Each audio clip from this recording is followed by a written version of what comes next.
Good morning, everyone. We're here today at the Standing Committee meeting on Natural Resources, meeting number 9. And today we're dealing with, pursuant to Standing Order 1082, a study of the nuclear safety issues, including safety issues at the Chalk River nuclear reactor. And we have appearing as witnesses today the Honourable Gary Lunn, Minister of Natural Resources, and Cassie Doyle, Deputy Minister. Welcome, Minister. I'm looking forward to your presentation. Immediately following your presentation, of course, we will go to questioning, starting with the official opposition. Go ahead, please, Mr. Minister. Point of order, Chair.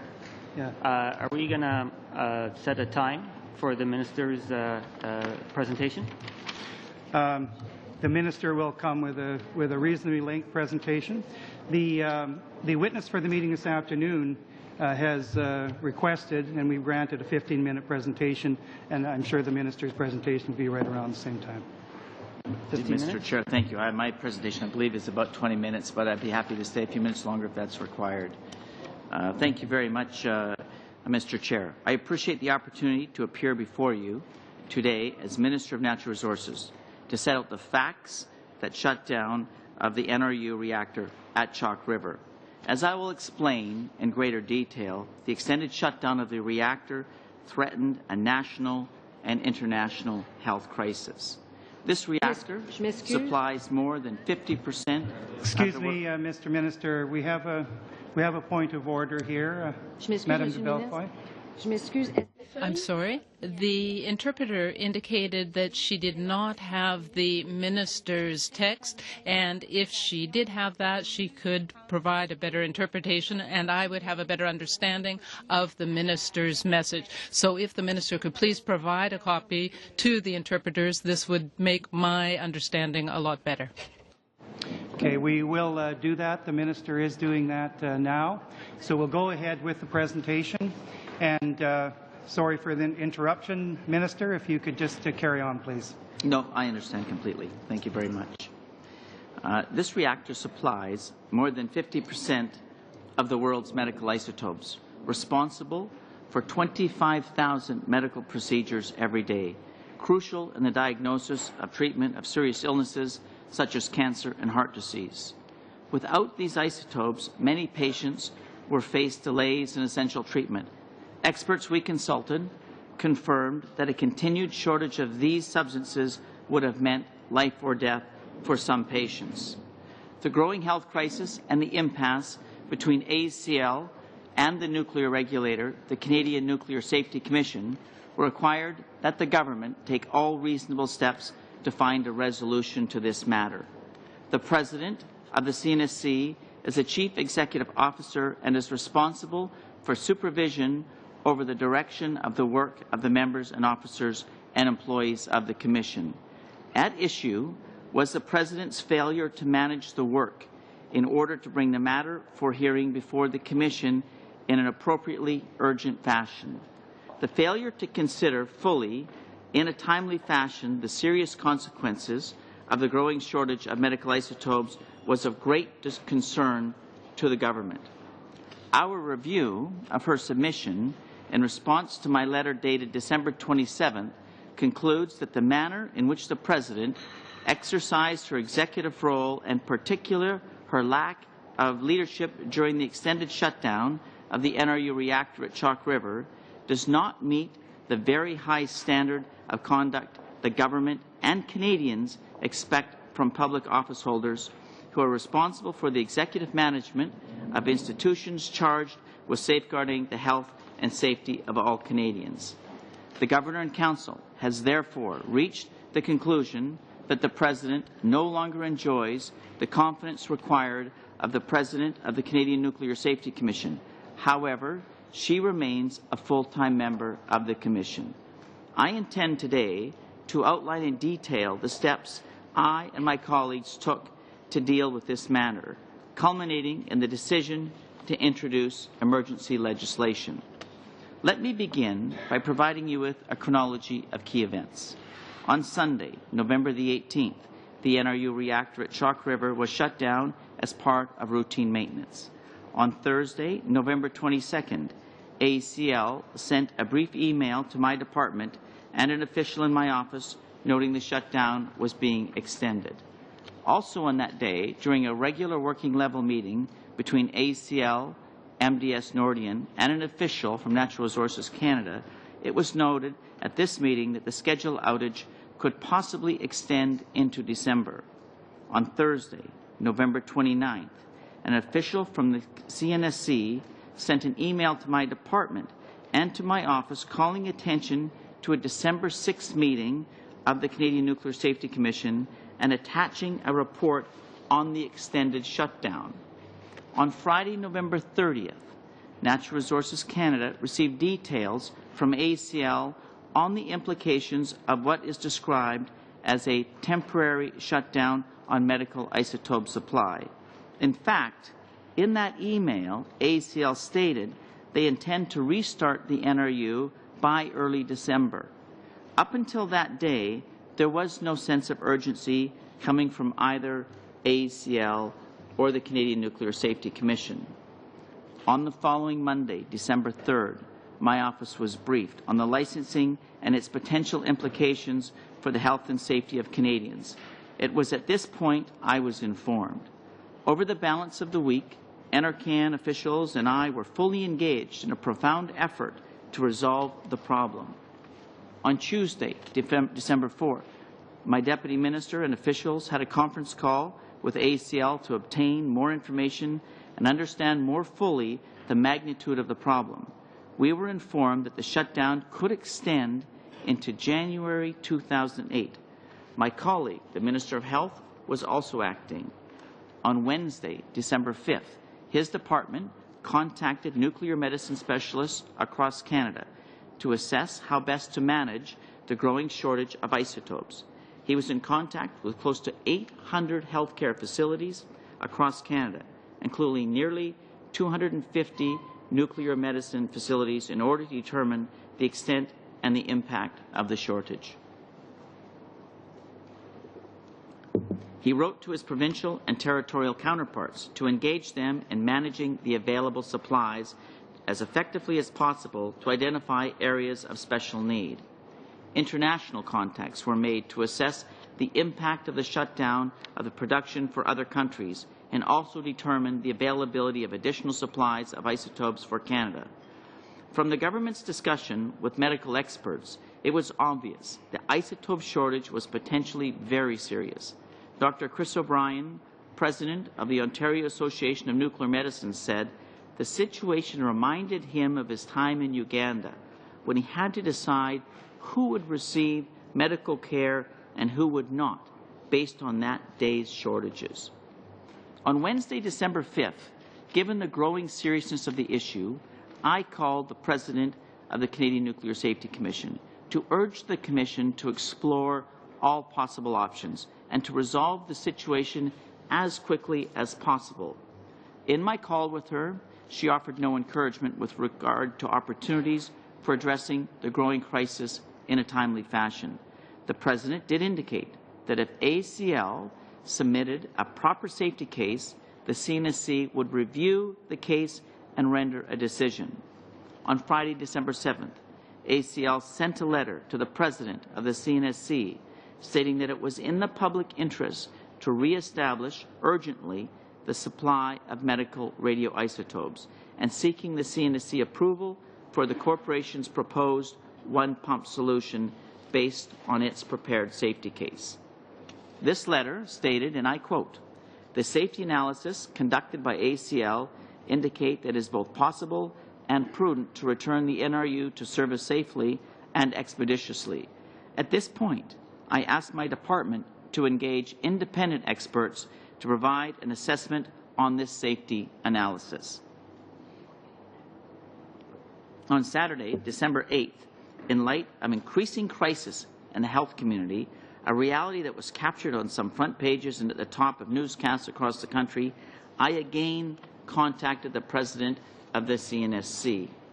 At this time, I asked the President whether the Commission could convene an expeditious hearing or panel to consider the merits of ACL's safety case, which ACL advises me was strong.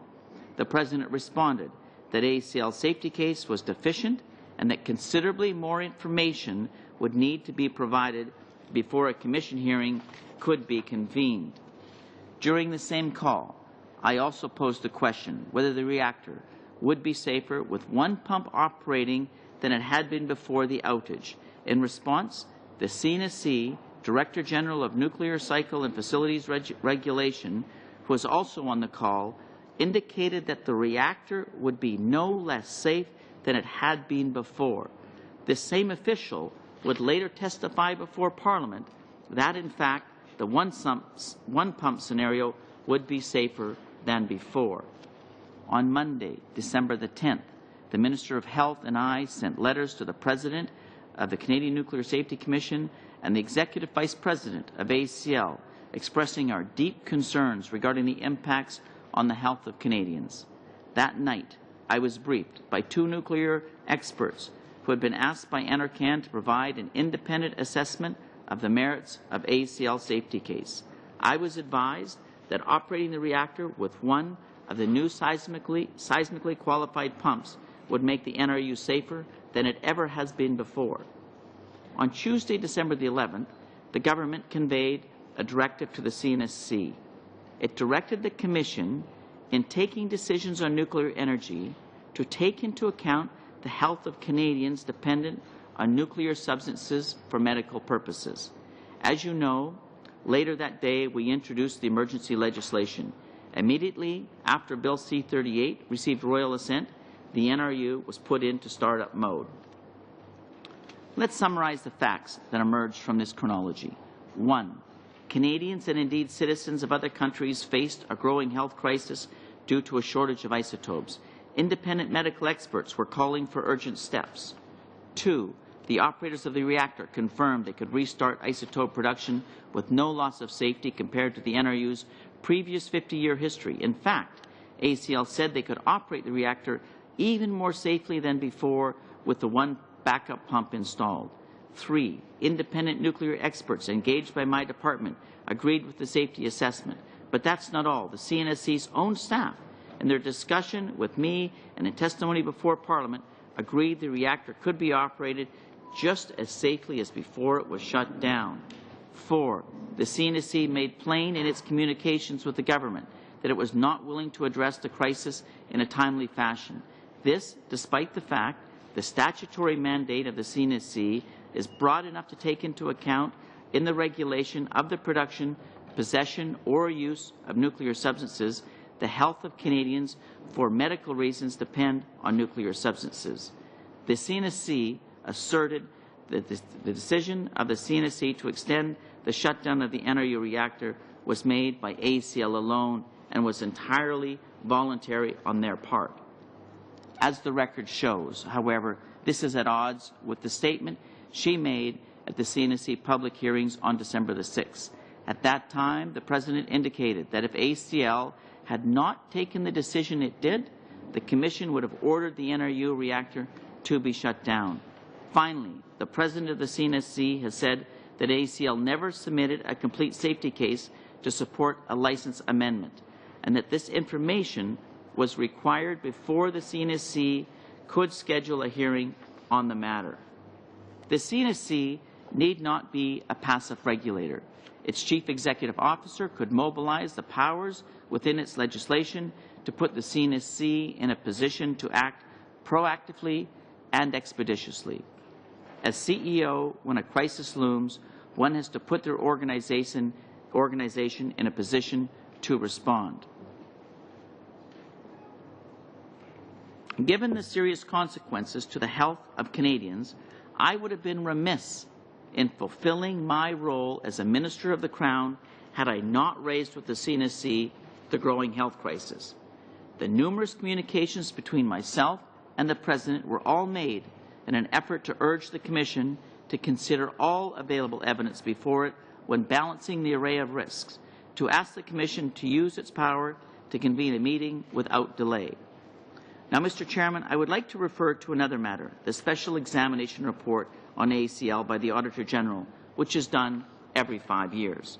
I want to be very clear. There is nothing in this report to suggest that anyone would have had advance notice or would have anticipated the NRU would be shut down and that we would have a shortage of medical isotopes. It is a good report.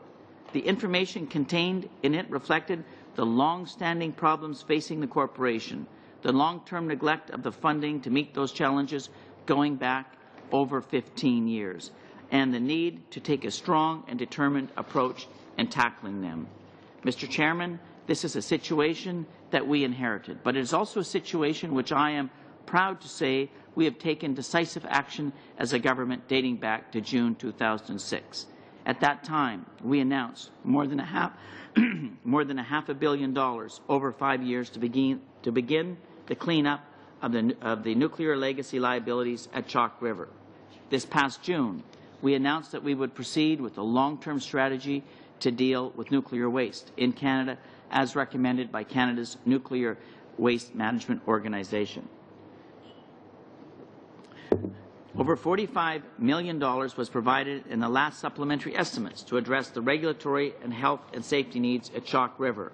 And more recently, we have commenced a comprehensive review of ACL, as I announced on November 29, 2007, at which we will report in the coming months.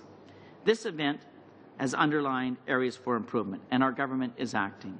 The vacancies on the board of directors and in the position of CEO of ACL have allowed the government to appoint a new chair and a new CEO and filled several other vacancies to ensure strong leadership.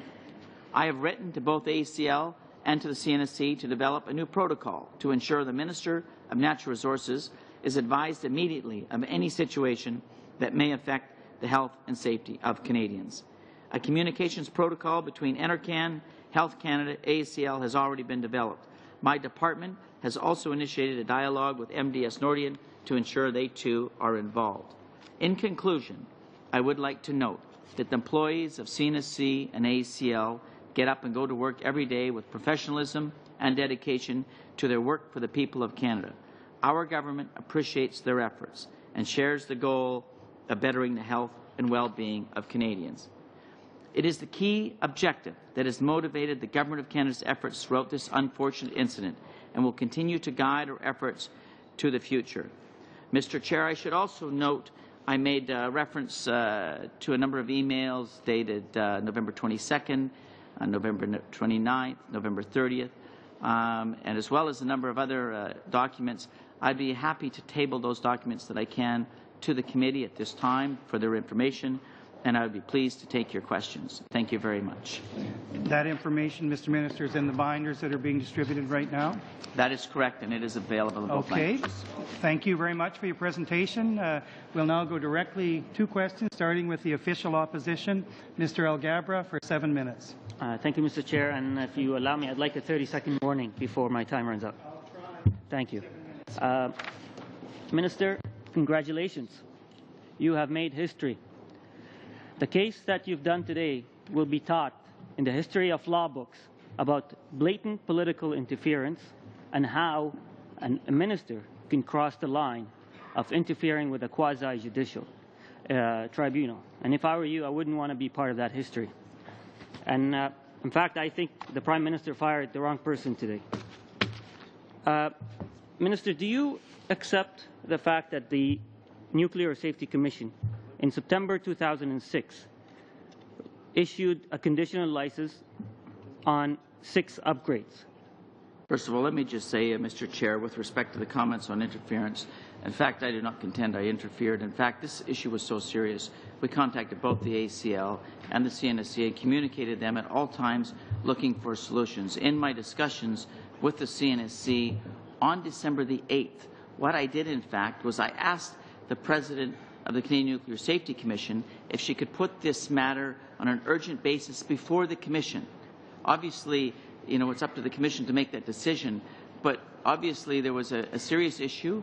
Lives were at stake. At that point, as we led up to December the 8th, we were only losing diagnostic procedures, but it was clear what we were briefed, we would soon be losing urgent medical procedures, which would ultimately cost lives. So again, my position is that I only asked for the Commission to hear the matter, and if they could do that on an urgent basis. Do you accept the fact that the Commission in September 2006 issued a conditional license to AECL for that reactor?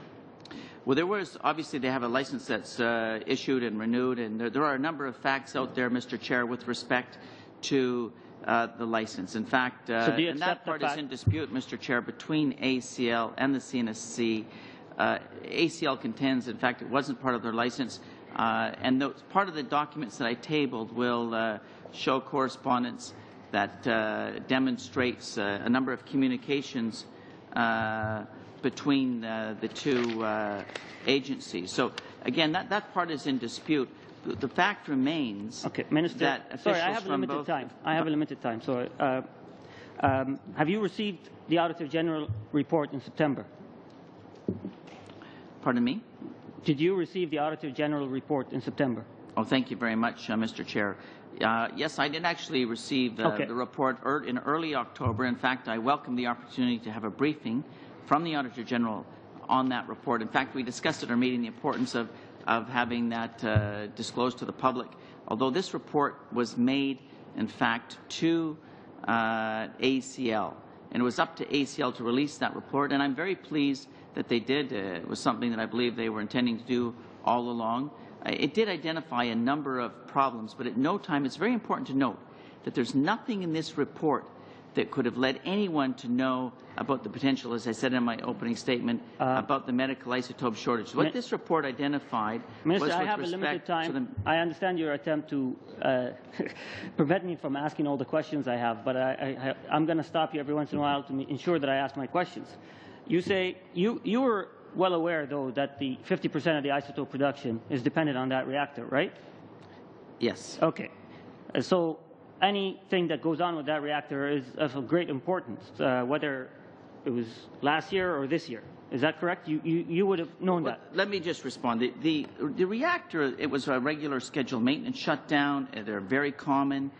It's not uncommon for shutdowns to be extended. In fact, shutdowns in 2006 were extended up to 10 days. Okay. Mr. Chair. So, Minister, the Auditor General report, you say there's no indication in there about the urgency, has three major findings of serious deficiencies. Two of them revolve around the isotope production. Two out of the three major deficiencies. One is about the maple reactors, the replacement reactors. And the second one is about the existing reactor, given that it's 50 to 60 years old. And it says, AECL notes that some of these facilities are 50 to 60-year-old, require upgrades and maintenance to meet health and safety standards, attract employees, and allow research and development to continue. The corporation is currently having discussion with Natural Resources Canada about funding needed for CRL. Also, in page 11, it says, in June 2006, the Canadian Nuclear Safety Commission renewed AECL license for the NRU reactor and the Chalk River Laboratory until 2011. The license requires the corporation to take a number of actions during the license period. So the Auditor General report is quite clear about the ramification, the situation that the reactor is going through, and the pending problems that it's having. Well, if you give me a minute to respond, first of all, let me just say on the record that the Auditor General did indicate a number of deficiencies with Chalk River, but at no point in the report did she indicate any issues with respect to the NRU reactor, which would have led, as I said earlier, we could not have concluded that. Mr. Chair, if I may finish, please. Mr. Chair, if I can have an opportunity. Mr. Gabbard, order, please. Two things, if you could. First of all, please ask your questions through the chair. Secondly, give the minister a reasonable amount of time to respond. I understand your concern about losing questioning time. At a certain point, a courteous interruption will be allowed, but do give the minister a chance to give at least an appropriate response. Go ahead, Mr. Minister. First of all, she identified a number of issues, not unlike her 2002 report, which she again identified the similar issues. We were aware of those, Mr. Chair. That is, in fact, why we've increased funding for the Chalk River Laboratories, an amount of $250 million for Chalk River in this past fiscal year alone. This is an unprecedented amount that has never received this amount of money to address issues up there. With respect to the maple reactors, she did identify those, but Mr. Chair, I want to make it very clear. These reactors have been under construction. I think they began in 1996. They've had a number of cost overruns. There's been serious problems with them. These reactors have never operated. They're not scheduled, they were scheduled to operate many years ago, but they're now not scheduled to operate at least for another year and possibly much longer. There are still a number of issues resolving that. The previous government is fully aware of that, is that they're the ones who began the construction of these reactors. My point is that there is nothing in this report that anyone could have anticipated a shutdown of the NRU. The Maple reactors are, as I said, are not even on schedule for coming online. That is what the Auditor General made reference to in her report. She also made reference to other regulatory deficiencies, which we are fully aware of, at Chalk River. This organization has been neglected for up to 15 years and has not received funding. This is something that we inherited, and we are putting the money in there at an unprecedented rate to resolve these issues, but they are not connected to the shutdown of the NRU in any way or medical isotope production. Thank you, Mr. Minister. Mr. Alghabra, your time is up. We go now to Madame de Bellefoy. That is not fair, Mr. Chair. That is not fair. I asked you for a 30-second warning. You let the minister talk until my time ran out. So I would request at least a minute extension, because you've and the minister has taken most of my time, and I've asked for a 30-second warning. So I request that you give me an extension. Mr. Alghabra, it's up to each member to manage their time. You had 7 minutes plus 7.5 minutes. And I am going to ask members to stick to the time. You can certainly ask one of your members in the second round, for example, to take some of his time or her time, and you can handle it that way. But let's get on with the questioning. But let the record be clear that you're not being fair. Merci, Monsieur le Président. Thank you, Mr. Chairman. Good morning, Minister. When we look at this whole issue and the chronology, it is clear that it is very complex. There have been many emails and meetings between your department, AECL, and the CNSC. We see that it is all very complex. But my first comment to you is that your behavior as minister has undermined the credibility of the Commission. If Canada has a quasi-judicial body to protect Canadians in the area of nuclear safety, if we have created this independent body, it is because it needs to be at arm's length from political interference. It has a very specific mandate, which is to protect Canadians in the area of nuclear safety. From what we have read and can see, it would appear that you have put pressure on the Commission to reactivate the reactor, and this seems to be inappropriate interference and unacceptable. You mentioned the deficiencies, but the Commission has a very specific mandate. You have a different mandate as minister. And what is impossible for us to understand is that you, as the Minister of Natural Resources, with a reactor that produces 50% of the medical isotopes used around the world, why is it that you did not intervene? There was this shortage. Why was there not some stocked isotopes? Why was there not an effort to assume your responsibility to make sure that we would have such a reserve to prevent a crisis? For a long time, it has been obvious that the reactor had only one pump working, and clearly there could be a shutdown at some point. Why were there not steps taken to create a reserve to protect Canadians? Why were you not aware? Why was Minister Clement alerted to this only after the fact as well? So I would like answers to those questions. Address a number of the issues you've raised. With respect to the independence of the Canadian Nuclear Safety Commission, I completely agree with that assertion. On my interventions with the Commission, and my communications. At all times, I held myself in highest conduct and urged the Commissioner, the President of the Commission, to put the matter before the Commission to render a decision, which was within her powers, within her statutory powers. There was an urgency to this situation. We should make no mistake. As the events unfolded, once we, December the 3rd, once that urgency started to materialize, it's important to note, Mr. Chair, that the member has raised, why didn't we do something about this, ensuring there's an adequate stock of isotopes or adequate inventories? It's important to note the half-shelf life of a radioisotope is only 66 hours. It's very short. And so, obviously, as these events unfolded, we literally had to take action.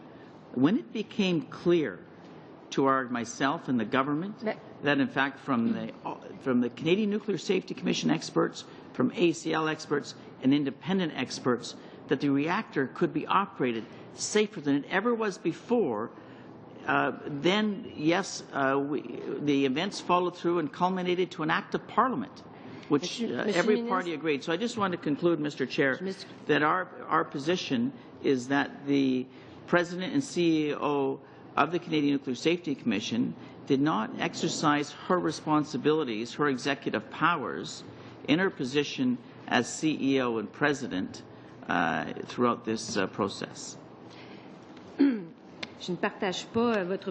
I do not share your opinion on that issue, Minister, because the CNSC is there for a very specific reason.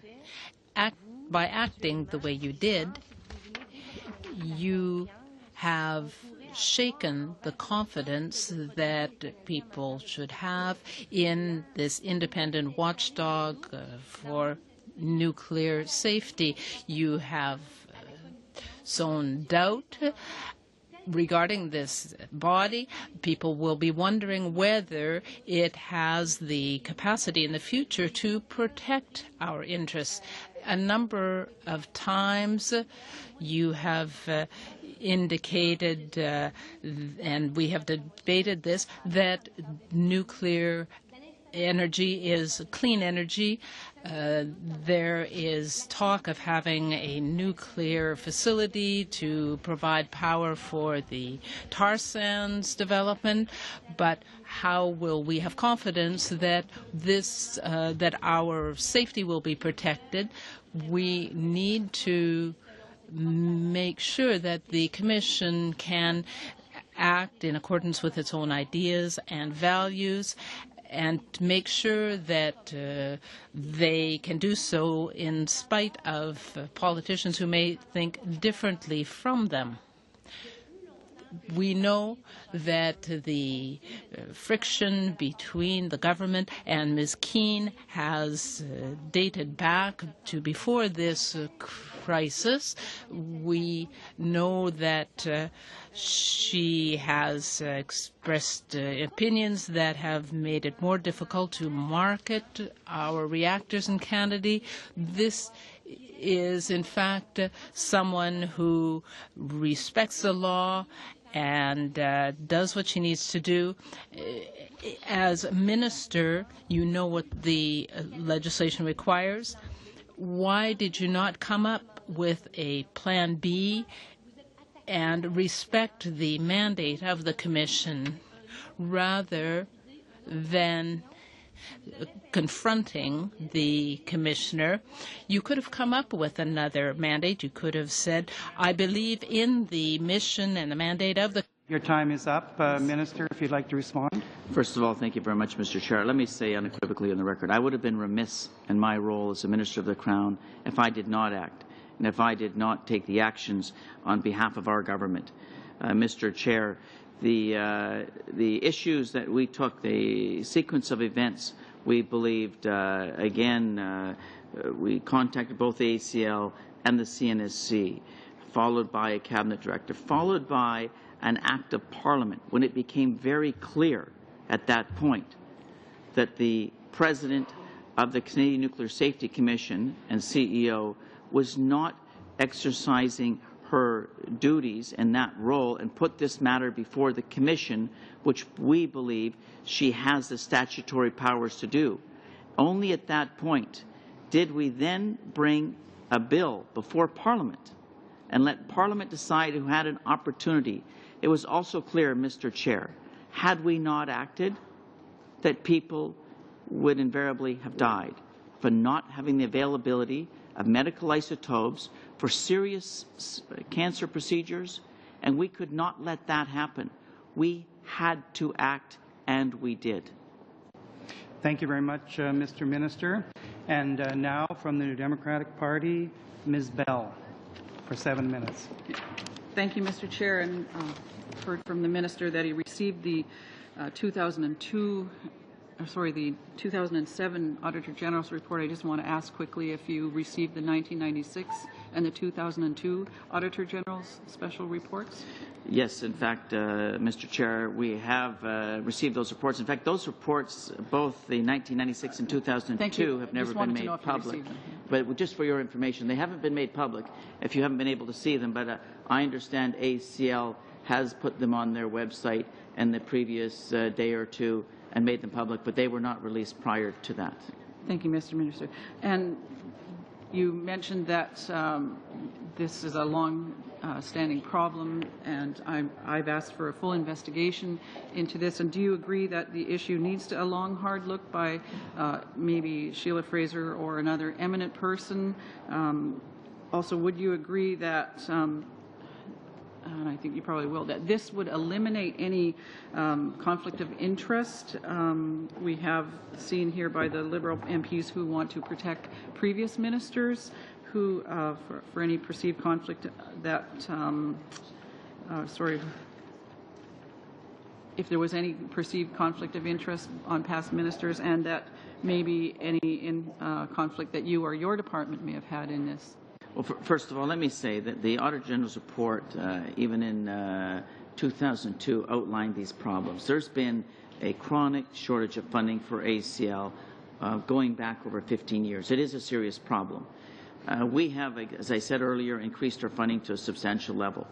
But we also recognize that there needs to be change. That is why we have launched a complete review of ACL, including the Maple reactors and how they go forward, including Chalk River, including the future of the corporation, by independent experts, as you're suggesting. Those experts will come back and provide advice to the government, and so we are taking action on a go-forward basis to ensure that these issues can be resolved once and for all. So I'm asking for an independent investigation of all the things that led up to this point. Well, as I said, with respect to this, the isotope shortage in this issue, I was happy to table the documents today and answer all your questions, Mr. Chair. Thank you. When did you decide to fire Ms. Keane? Mr. Chair, at the conclusion of this event, throughout the event, our total focus was on resuming the production of isotopes and looking at inventories wherever we could get access to them. At the conclusion of this, we looked at all of the information, the statutory powers, and where we thought we needed to look at things.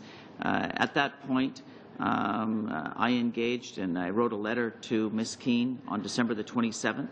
I wanted to have her input in fullness before we made any decision.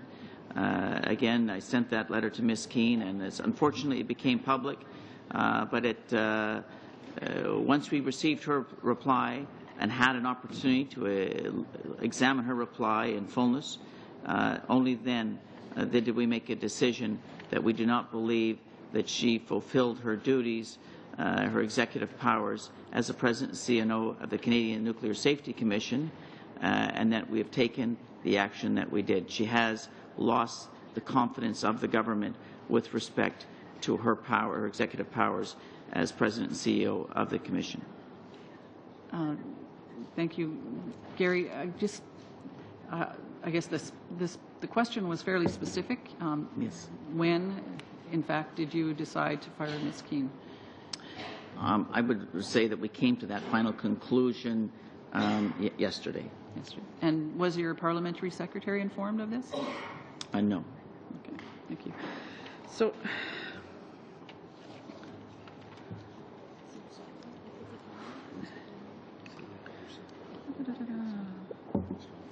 and yet, it seems that in the House of Commons, before we even got to the point of the debate on C-38, the Prime Minister's comments led us to believe that that he had lost confidence in Ms. Keane long before that, and just trying to ascertain the sequence of events and her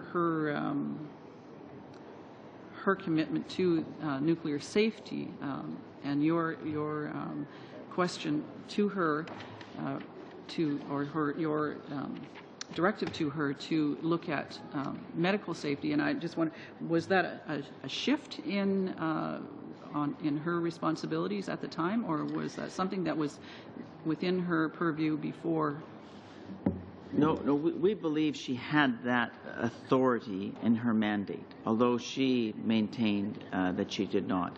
I want to emphasize this. As we went through the progression right from December 3rd, gathering the facts, when I spoke with the former President and CEO of the CNSC on December the 5th, was always focused on getting a solution. But it became very clear very quickly by even her own officials and ACL and independent experts that, in fact, that this was not about safety. This was a potential difference of opinion between the two agencies with respect to licensing. But clearly we could not put the lives of Canadians in jeopardy. Thanks. Just one more quick question, in that if this committee were to find that you should be censored based on what your responsibility might be in this matter, and that the House were to pass the required motions asking you to tender your resignation, would you comply with that? No, I serve at the pleasure of the Prime Minister, and I have his confidence. Okay. So what do you see as your responsibility in this matter, then? I take ultimate responsibility. I'm responsible for the actions at Natural Resources Canada. That is why we took the decisive action that we did, and we put a bill before Parliament. I had been advised it's been many decades before a procedure like this was used, where you brought witnesses on the floor of the House of Commons during debate. We took extraordinary measures once it became clear what we had to do, and in fact we did do that to ensure the health and safety of all Canadians. Mr. Minister and Ms. Bell, your time is up. We now go to the government side for 7 minutes. Mr. Anderson. Thank you, Mr. Chair, and thank you, Mr. Minister, for being here today. I think we've got two issues that we're trying to deal with here. One is the risk management of the isotope issue. The second one is the Auditor General's report, and I noticed in the last couple of weeks that the opposition members have been trying to tie the two together, although there's no direct connection there. I'd like to talk first about the risk management issue. We really found ourselves in a situation 5 weeks ago where we had to make a decision whether there was going to be isotope production or not. And that was pretty much as clear as it could be. We could have chosen not to act, in which case we may still not have isotope production today. Some of the indications were it would be the end of January or later before that production would start. So you mentioned earlier that there are 25,000 procedures per day. We'd be in a very serious situation. Parliament decided, all parties worked together and made the decision that they did not agree that the Canadian Nuclear Safety Commission position represented the interests of Canadians, the health and safety interests of Canadians. Parliament made the move and made a choice that they were going to ask that reactor be put back into production. I would like you to just explain a little bit, what were the consequences for us of not acting, of not doing anything at that point? Was there a real health risk? Well, at that point, when we actually put the bill before Parliament, the inventories of isotopes was down by over 65%. Up until that point, in the days leading up to it, we were briefed by officials that we were cancelling diagnostic procedures across the country. But we were literally days away from cancelling serious medical procedures such as cancer treatments, and the impact of people would die. So this was very, very serious. That is why we, in fact, had to put this matter before Parliament with Bill C-38 to give us the authority that we could resume production when it became apparent that this was not a safety issue. Now, you talked a little bit this morning about your phone calls to Ms. Keane. You've said that you called her. Your primary reason for calling her was to ask her to reconvene the commission to try to find a solution, to try to work with AECL to reach a solution. Ms. Keane seems to have taken exception to those calls. I'm just wondering if I can ask the Deputy Minister, were you in on those phone calls? Were you part of those phone calls?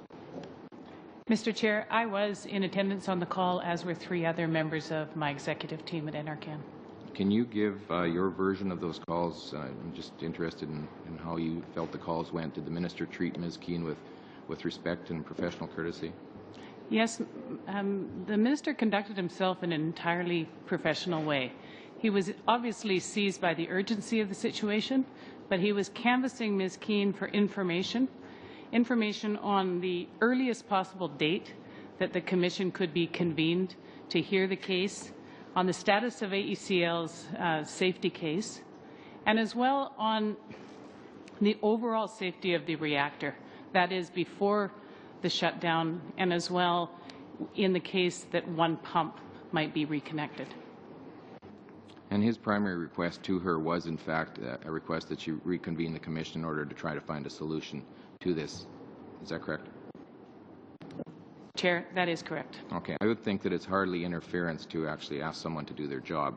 I'd like to make that observation. I would like to turn to the AG report. I think maybe we need a little bit more clarity on that. The content, as you mentioned, Mr. Minister, deals with 3 issues. It talks about the dedicated isotope facility, which is not the same as the NRU. It talks about the new generation of CANDU reactors, and it talks about the replacement of some of the facilities at Chalk River. I guess I went through the report. I could find nothing in the report that deals specifically with the present-day isotope production. I'm just wondering if that's an accurate reading of the report. Yes, it is. Your assessment is absolutely correct. The Maple reactors, which you referenced in the report, are a reactor that has never produced an isotope to this day and have not been in operation or not expected to be in operation now as a result of extensions and difficulties for some time to come. Again, I want to stress there are problems at Chalk River. This has been starved for over 15 years, chronic problems with funding, something that our government has began to address this year by increasing the amount of funding by up to $250 million. I think it's also important to point out that it became clear, dealing with all of the agencies involved throughout this situation, that in fact this was about a licensing issue. At no point in the Auditor General's report does she ever identify any issues with respect to the licensing of the NRU. It is simply not there. Okay. Now, the opposition is apparently trying to heckle me on this question or something. I'm not sure, because they've spent quite a bit of time over the last couple of weeks trying to make a connection between the 2007 AG report and the Chalk River extended shutdown. Is there a connection? Absolutely none. There is absolutely no connection between, nobody could have anticipated the potential problems that we would have to shut down the NRU, or that there was a licensing issue or a license discrepancy between ACL and the CNSC. That was not identified in the report, so there is no connection. Now, in terms of response to the AG report, you mentioned that the government has put money into trying to deal with this situation. Can you just explain once more the amount of, what money has the government put into this? What have they done to respond to her concerns? Well, in the, again, and this is important to note, this was also identified in the 2002 Auditor General's report, which wasn't released, which is released now. But what we've done is we've put $250 million this fiscal year alone into Chalk River to deal with everything from legacy liabilities to health and safety regulatory issues there. We've launched a review. We are taking action. We believe it's imperative that this finally happen after the neglect it's had. Okay, it's fairly clear that, I think, to everyone now that there is no connection between the report and the extended shutdown at Chalk River. I guess I'm interested. You would just go over the chronology again for us and point out at what point it was that you felt that we had a serious situation. Again, the opposition has been trying to say that we should have known earlier and acted earlier. I think from my understanding of the situation, the government acted very reasonably and quickly, and as did Parliament. So I'm just wondering if you can tell us at what point did you think that, did you understand that there was a real sense of urgency? Well, thank you very much. And it's important to point out that, you know, scheduled maintenance shutdowns are common, something that happens regularly. There was one in 2006, a scheduled maintenance shutdown, which was extended by 10 days. So these things do happen. You know, there was email correspondence back in between my office. There was a mention at a meeting, Mr. Chair, but it didn't become clear until Monday. Again, even on an email received in the afternoon of Friday, November 30th by ACL to Natural Resources Canada, an email that they said they expected to resume operations in early December, that they were putting forward a one-pump solution, that there was discussions going on with the CNSC. And so at that point in time, everybody expected for them to resume operations, that there would be no shortage. But obviously, as the events unfolded after that Friday on Monday, it became clear that they were not going to be able to restore it. In fact, that it could be till as late as the middle of January or even longer before they would be able to restore it. And clearly, as I explained earlier, the shelf life of the isotope, which is so short, this was a serious situation. So all hands were on deck at Natural Resources Canada. They were working around the clock, gathering the information, and we proceeded on that basis. Thank you. As we move forward. Thank you, Mr. Minister. I had to interrupt. Mr. Anderson's time is more than finished. We'll go to the second round now to Monsieur Saint-Armand for 5 minutes. Thank you, Mr. Chair. Minister, a couple of comments and then a series of questions, if I may. You'll know that pursuant to the Nuclear Safety and Control Act, in Section 20 specifically, that the Commission, Canadian Nuclear Safety Commission, is a court of record. That's correct. You will recall telling Canadians on the floor of the House of Commons, December 10th, that the Commission is, your phrasing, absolutely independent of government. You'll recall saying that? Yes, I believe that. So we on this side, and I dare say any close observer of this, could and should conclude that this situation is commensurate to a minister of the Crown telephoning a judge. Just to let you know, I completely disagree with that statement. You can disagree with that. That's our approach to the matter. And you're familiar, no doubt, Minister Lunn, with the document which outlines standards of conduct expected of ministers of the Harper government. And I'm quoting, "Ministers and their staff are also expected not to intervene or appear to intervene on behalf of anyone, including constituents, with quasi-judicial tribunals on any matter before them that requires a decision in their quasi-judicial capacity unless otherwise authorized by law." Now, you've clearly indicated that on December 5th, you initiated a telephone call with Ms. Keane. If I may respond, Mr. Chair. Mr. Chair, if I may respond. You initiated a telephone call with Ms. Keane on December the 5th on your own testimony. On December 8th, you initiated a second telephone call to Ms. Keane on December 8th. And I'm groping, truly groping, unsuccessfully, for any justification that would have allowed you to call Ms. Keane and intervene in this matter in such an extraordinary fashion.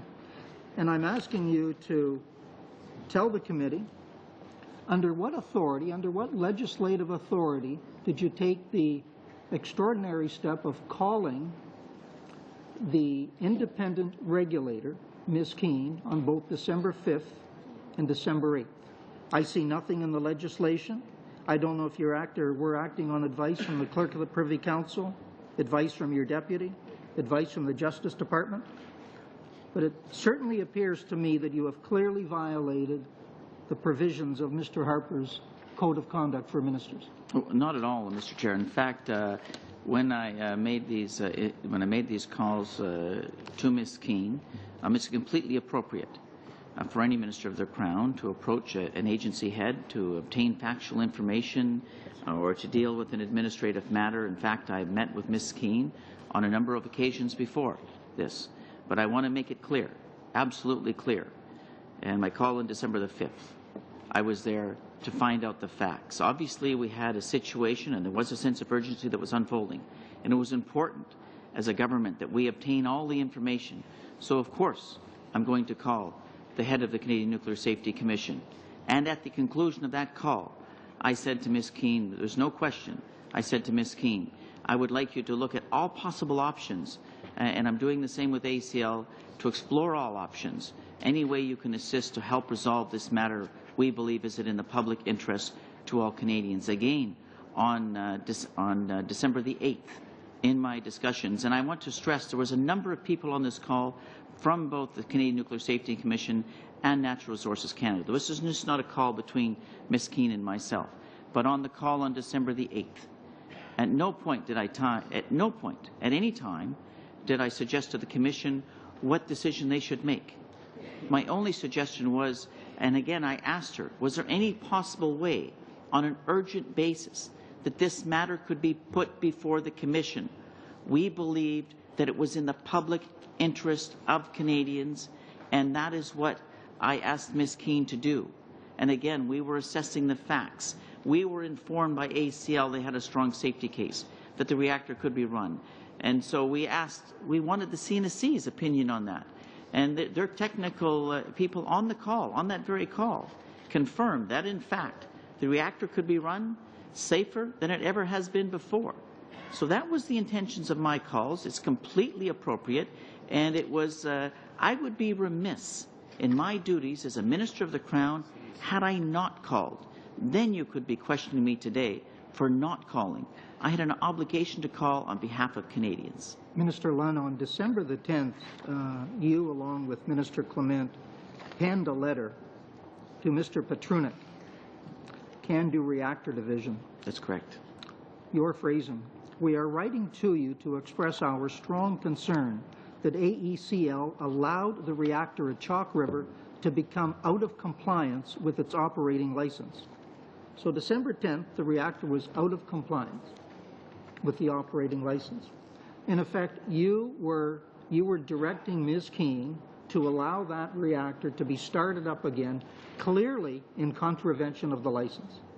Well, not at all, Mr. Chair. In fact, we wrote to both ACL and the CNSC, and the facts were in dispute between the two agencies.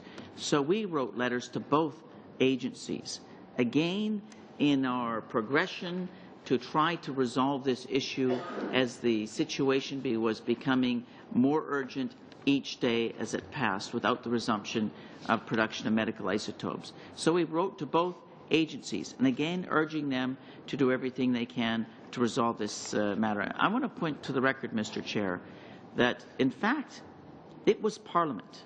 It was Parliament who took the final decision to allow the reactor to be restarted. It's not a decision that I could make, and it was supported by every single member. It was supported by all political parties in both houses in record time, because they had an opportunity, an unlimited amount of time to hear from witnesses from both the Canadian Nuclear Safety Commission, ACL, independent experts, and myself and Minister Clement. We appeared before both houses. Unlimited amount of time before that decision was rendered. It was Parliament who made that decision. Your time is up, Mr. Elgabra. We will now go to the Bloc Québécois, Madame de Belfoy. Thank you, Mr. Chairman. Minister, we are hearing a lot about the CNSC as being responsible for this crisis, but you do not talk at all about the mess, about the poor organization, it seems to me, at AECL.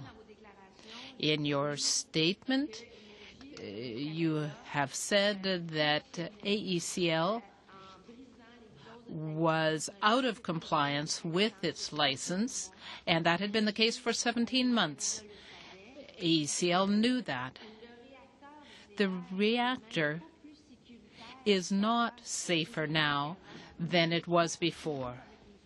It is still working with only one pump, and so it is still out of compliance with the license. Do you feel that this is appropriate as minister to accept this situation? Should you not even publicly criticize AECL for its work in this area? We aren't hearing anything about AECL. You talk only about the CNSC. You did not mention the departure on November 29th of the head of ACL, also the resignation on December 31st. You tend to focus only on the Commission, but AECL seems completely disorganized. In the chronology, it indicates that when the Commission decided that the AECL was not in compliance, then the decision was made to go ahead with one pump, but the Commission told AECL that it had to go back and do its homework. And then there was talk of two pumps and then back to one. When we look at how AECL has acted, it seems that you should focus on them and their responsibility for this situation and not just one individual, that is Ms. Keane. Thank you very much, Mr. Chair. First of all, the member made a statement that, in fact, is restarting the reactor and that is not safe. First of all, I want to completely and categorically disagree with this statement. I think this is important to note, that, in fact, there are multiple shutdown safety systems on this reactor. This is the third safety shutdown system. There are other systems, and prior to November the 18th, there were no pumps. The operator reacted for 50 years without this third safety system. There's still other safety shutdown systems. This was an additional safety system. Excuse me, but do you agree with me that AECL, in order to extend its license, had to comply and have a legal pump? It had to do its work, and it neglected to do so. Even though the reactor worked for 50 years with one pump, then AECL did not meet its conditions as required. There were no pumps hooked up prior to November the 18th. So this is something that was new, and it's in dispute whether, in fact, it was a condition of their license. That was in dispute throughout this time frame. AECL contends that it wasn't a condition of their license, but it was clear, and it's clear from a number of the communications between the two agencies that, in fact, the CNSC was fully aware all the way through this time frame on a number of occasions that these pumps were not hooked up to the emergency power supply. And I want to stress that, again, that this reactor, everybody confirmed that if you restarted it, including the technical people at the Canadian Nuclear Safety Commission, that if you restarted the reactor, it would be safer than it was on November the 18th. So I think that's an important point to make.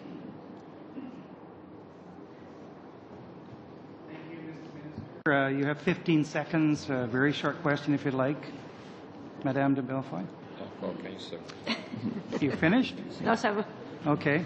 We will then go now to the government side again, to Mr. Allen for 5 minutes. Thank you very much, Mr. Chair. And Minister, thank you for being here today. I just want to follow up on a couple of points that have been made. When you went through the chronology of events in your testimony, you talked about this building up, and media reports started tracking this on December 5th, indicating developing health crisis and you talked about a number of emails that were received, yet there was no indication that any of these emails are correspondence. So I guess the first question is, what was the quality of that information that was coming to you? What made you bridge to the gap that you had to make this phone call to AECL, to, as the opposition is saying, infringe on their autonomy? And what were those powers, in your opinion, that you thought the President could have used and was not? Well, first of all, let me say that the communications right up until November 30th, there was emails. There was an email sent on November 29th by the Canadian Nuclear Safety Commission with an attached report that even had boxes ticked off that it wouldn't affect employees or the public. It was clear to me, even on an email on November 30th by ACL, stated in the email, and of course there was more information provided in the email, but they still believed that they would be able to resume operations sometime in early December. So the point I'm making is that I don't believe the CNSC or ACL even had a sense of urgency up until that point. Obviously that wasn't conveyed. They still believed that they would be able to resume operations. Obviously, at some point between then, the Friday afternoon, and on Monday, when I was briefed, that obviously communications between the two agencies appear, that they would not be able to restart. We had some discussions. Again, I was officially briefed by a department on Tuesday, December the 4th, as we started gathering the facts and information, and it was clear that there was an issue between the two agencies, that in fact I was told then that ACL believed they could restart safer than before. And so that is in fact why that I intervened and called the President and CEO of the Commission to gather the facts. It was very important. And I was speaking to both agencies throughout this, at every time that I called the President and CEO of the Canadian Nuclear Safety Commission, I also called the lead person at ACL up at Chalk River, Dr. Torgerson. I did that. It was important that we have all the information. We believe that it's very clear that the President and CEO of the Canadian Nuclear Safety Commission has the powers to act, has the powers to deal with this matter in her executive responsibilities in that role, and that she did not fulfill or carry those duties out appropriately, obviously. Just interjecting a little bit, Minister, which actual concrete roles do you think that she could have exercised? I didn't get a clear answer to that question. Well, under the Canadian Nuclear Safety Act, Section 9, Section 9A1 states that the objects of the Commission are to prevent unreasonable risk to the environment and to the health and safety of persons associated with the development and production or use. It was clear that she had the powers to deal with this matter. She had the powers to deal with this matter before ACL brought it to her.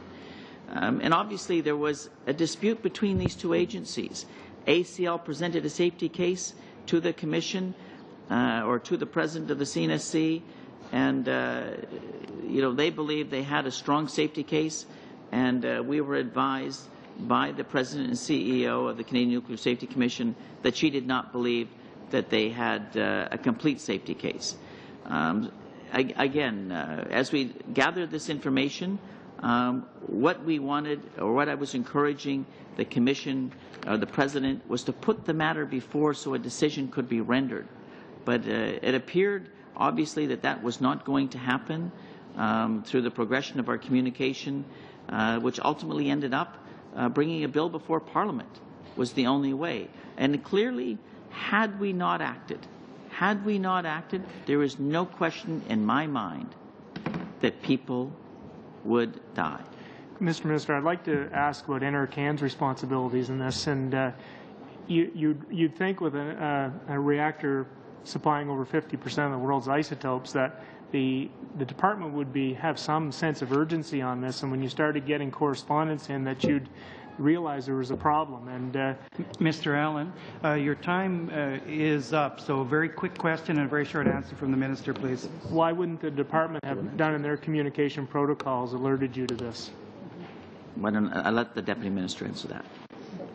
Thank you, Mr. Chair. During the period of November 22nd and November 29th, we had no certainty as to the duration of the shutdown. It was characterized as temporary, and so it was seen at that time as not contributing to the kind of situation that we realized after November the 30th. That is the reason that that information was not brought to the attention of the minister. Thank you very much. We go now for the third round to Mr. McGuinty for 5 minutes. Go ahead, please, Mr. Thank you, McGuinty. Mr. Chair. Minister, thank you for joining us this morning. I've listened very intently, very, very carefully to everything you've said, and I have to tell you it's quite a story. What you came here to present this morning is, in fact, quite a story. Minister, let me quote Sheila Fraser from just several days ago when she said about this situation, I find it, Sheila Fraser, the Auditor General, I find it a very unfortunate situation. She, referring to Ms. Keane, has a very important role as an independent regulator. I think, like us in this audit office, said Ms. Fraser, she is deeply concerned about the independence of her organization as it comes to its ability to make these kinds of decisions. I guess I find it unfortunate, she said, that discussions over decisions have become personal. Minister, in the last 2 years, let's take a look at what's been happening around this town. Linda Keane, Mark Mayron was blamed for the Vail issue because of your government's pathetic legislation. Bill Corbett is being challenged in court because of your in-and-out scandal. Joanne Gélinas was fired as the Environment Commissioner. Jean-Pierre Kingsley was driven out by your government, the former Elections Canada head. John Reid left as the Information Commissioner, hardly a shrinking violet. Graham Fraser, the Official Languages Commissioner, was undermined with the appointment by Bernard Lord to do Mr. Fraser's job. And all this in the context of Prime Minister Harper saying in the previous to the last election that the people of Canada have nothing to fear because the government would be held in check by Liberal appointees in the senior ranks of the public service and in independent quasi-judicial tribunals in the courts. Well, I guess the question now is, Minister, should Canadians actually fear the real agenda of the government now that the government is proceeding with what is reminiscent, in my view, of some of the developments in the 1940s and 50s in the American Senate? What's particularly egregious about this, Minister, is that these are individuals who head up commissions, boards, quasi-judicial tribunals, mostly independent actors who are specifically mandated by enabling legislation to do their jobs. In fact, you know, anybody who seems to try to do their job around this town these days, Minister, seems to lose it. These are the kinds of Republican tactics this town has never seen before, that are new to Canadians. So let me ask you something here. Maybe I have another alternative narrative. Maybe what you're really doing here today is covering up for Stephen Harper's intemperate remarks on the floor of the House of Commons by alleging that Linda Keane was some kind of Liberal hack, doing the deeds and the doing of the Liberal Party of Canada, and those intemperate remarks got him in trouble. And now you, less than 24 hours after we met here with your colleagues, fire Linda Keane in the dark of night while Canadians aren't watching, while yesterday your parliamentary secretary was at this committee fighting for your right for a rebuttal to respond to Linda Keane because you did not trust what she was going to say. What kind of conduct is this, Minister? What kind of government are you a part of if you are simply doing the bidding now of the PMO by fabricating a story about health concerns? Tell us exactly, Minister, I have a couple of questions for you. Exactly what part of the job did Ms. Keane fail to perform? Tell us exactly where she's in breach of her responsibilities as circumscribed by the enabling legislation as a nuclear safety regulator. Tell us exactly how you see the health and safety of Canadians actually in the mandate of that enabling legislation.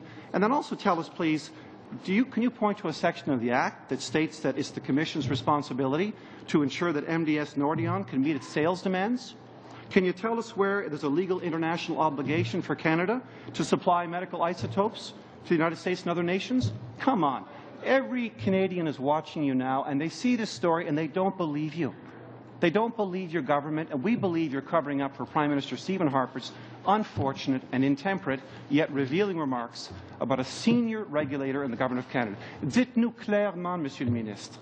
Tell us clearly, Minister, exactly how Ms. Keane did not perform her responsibilities. How did she fail to comply with her responsibilities and therefore does not have the capacity to continue her duties on behalf of the government? You have about half a minute to answer all those questions. Thank you very much, Mr. Chair. First of all, I just, briefly then, the facts are as they are, as I've outlined them, and clearly we had to act. And this culminated in an act of Parliament. That was the only way we could ensure the safety of Canadians, and in fact, that people would not die unnecessarily. It did not have to happen. Every single party had an opportunity, unlimited time in the House of Commons and in the Senate to question myself, Minister Clement, both the Canadian Nuclear Safety Commission and ACL, and independent experts, before they made the decision to support the resumption of the NRU reactor so it could produce medical isotopes, which I might add that the President and CEO continued to maintain that that could not happen. As far as Ms. Keane, our government believes that she did not fulfill her role, her executive powers as President and CEO of the Canadian Nuclear Safety Commission. Minister? How precisely? Order, please, Mr. McGuinty. Give the Minister a chance to respond. Your questioning time is up. Go ahead, Mr. So that she did not fulfill her role. She had both the statutory authority to deal with the matter in an expeditious and urgent manner, and she also had the authority in her management role to put the matter before the Commission, Mr. Chair. So again, we stand behind this decision. We believe that we've took decisive, action as we needed to ensure the health and safety of Canadians. Thank you very much, Mr. Minister. Now to Mr. Trost for 5 minutes, please. Thank you, Mr. Chair. Before I ask the Minister a couple of my questions on the Auditor General's reports, I just maybe should put it on the record here. The entirety of Parliament took this measure to get this reactor going. A senior member of the NDP at the end of the debate said this was one of Parliament's finest hours, and I agree with them. There are members from other opposition parties that are on the record saying they supported this legislation. So I think we need to C38. So I think we need to remember that it wasn't you that made this decision. We made this, the people who are questioning you today. And the other thing, I couldn't let my colleagues comment about fabricating health concerns go by. Considering the letters from the Canadian Medical Association, the various doctors with backgrounds in nuclear medicine and cancer specialties, considering the concerns they put on the public record to the CNSC and to the entirety of the country, their concerns, I don't think those gentlemen were fabricating health concerns. They are professional medical people with many years of training, and I don't think we as committee members should criticize their judgment or their character in anything that we do. I think this was very clearly a major health concern, and the question I have to your critics would be, what would they have done in your shoes? And I think they need to answer that. Now, Mr. Minister, I'd like to go back a little bit to the Auditor General's reports of 2002 and 2007.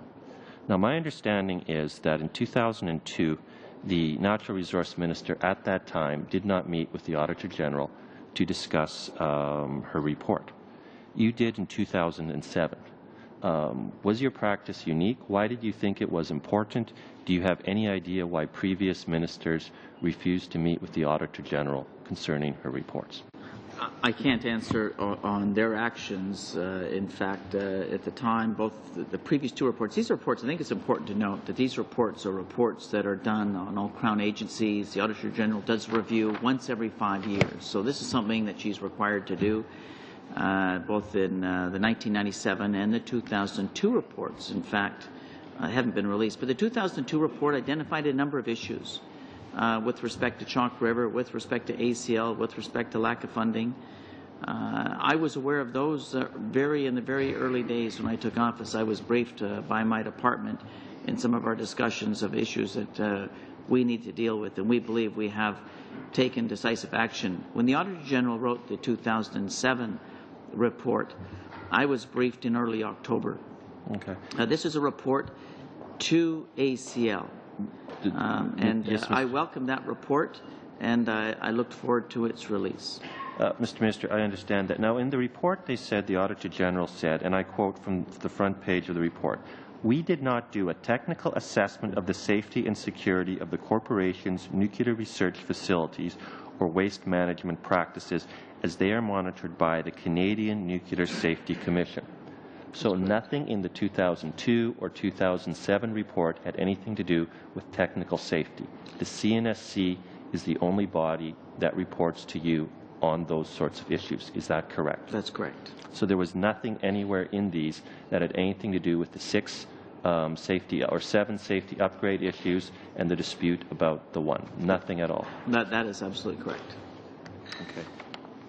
Now, Mr. Minister, your government has put together some supplementary estimates. There was $520 million 5-year plan to do with health, safety, and environmental priorities. Does any of that money have to deal with safety upgrades? Would that be a judgment call of ACL? Are there specific concerns in that area that have not been looked at from other reports in other times, in other places?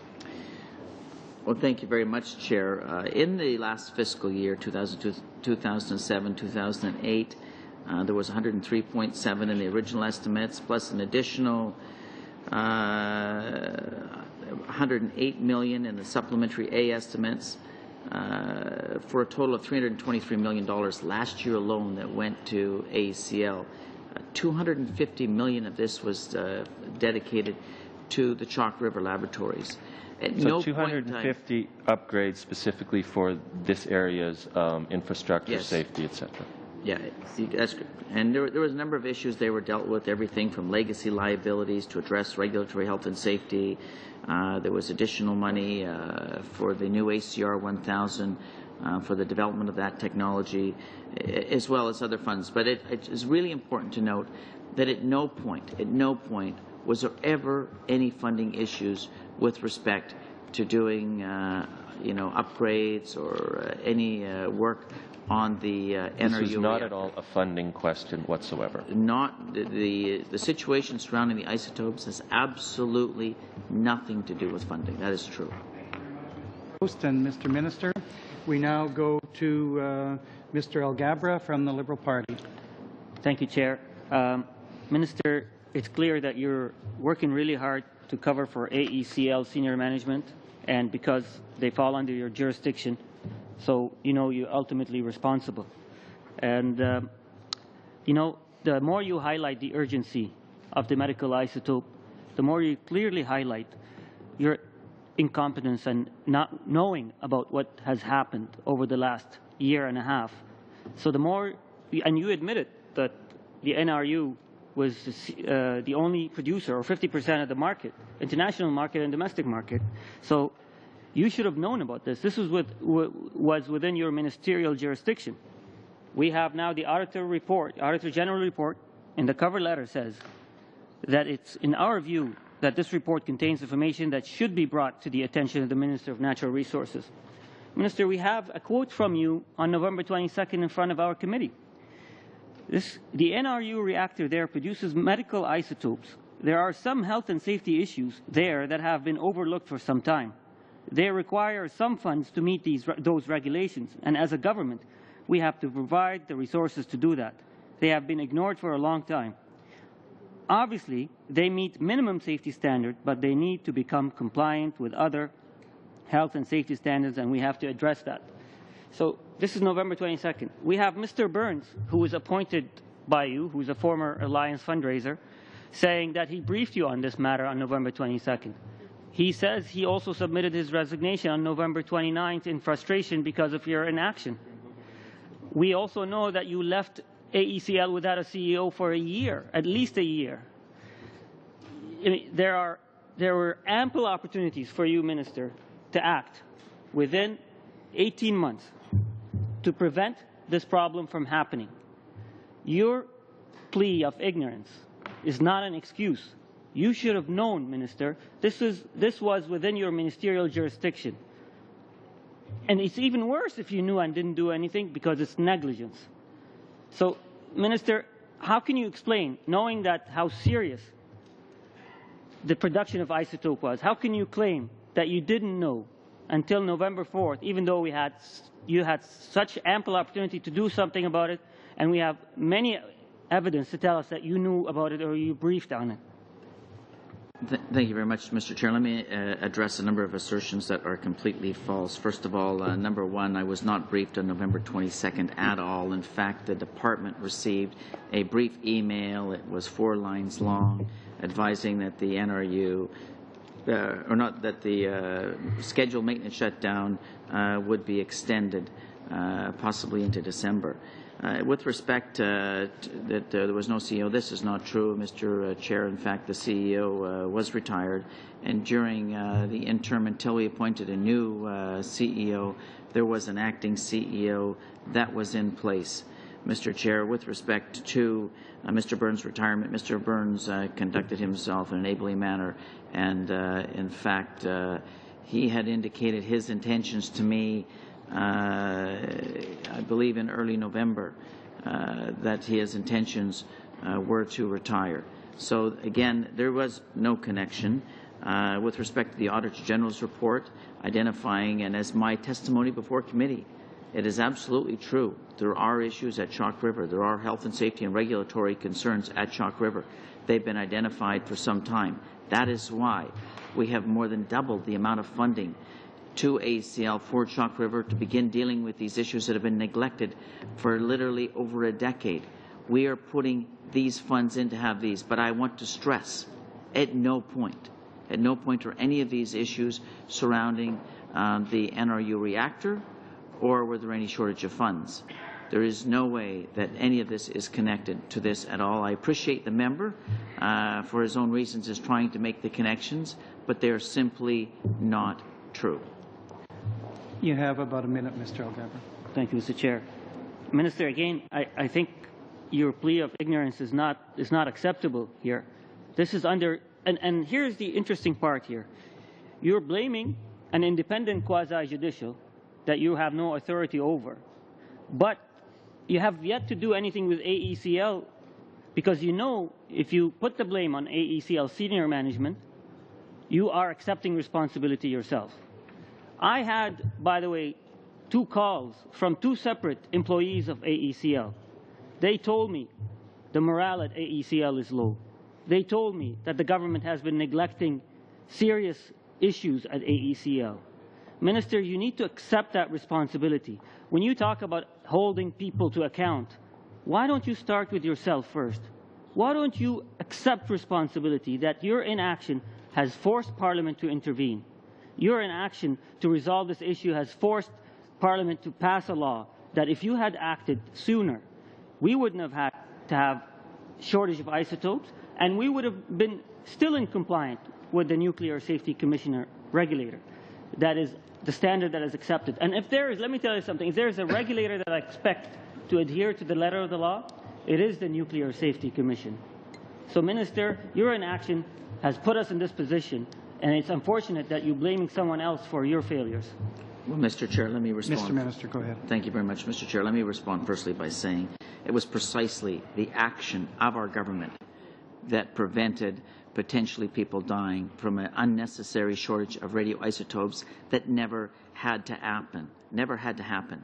Nobody in my department or myself could ever have anticipated or forecasted or known that we're going to be in a situation in early December where there would be this dispute between ACL or CNSC, and we took the action we did. We took I believe, the absolute correct approach in all of our decisions until it culminated in an act before Parliament. That was the only way to resolve this matter. I will state again that I believe, and our government believes, that the former President and CEO of the Canadian Nuclear Safety Commission did not fulfill her executive responsibilities in that position, and therefore we have acted as we move forward to bring in new leadership, as we have done with ACL. Thank you, Mr. Minister.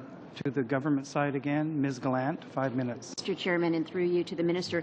So the reason the NRU could not be restarted in December, before both levels of Parliament unanimously voted to restart it, the reason that the lives of hundreds of vulnerable Canadians were put into jeopardy was purely regulatory in nature, had nothing to do with any mechanical failure, any safety incident, purely regulatory?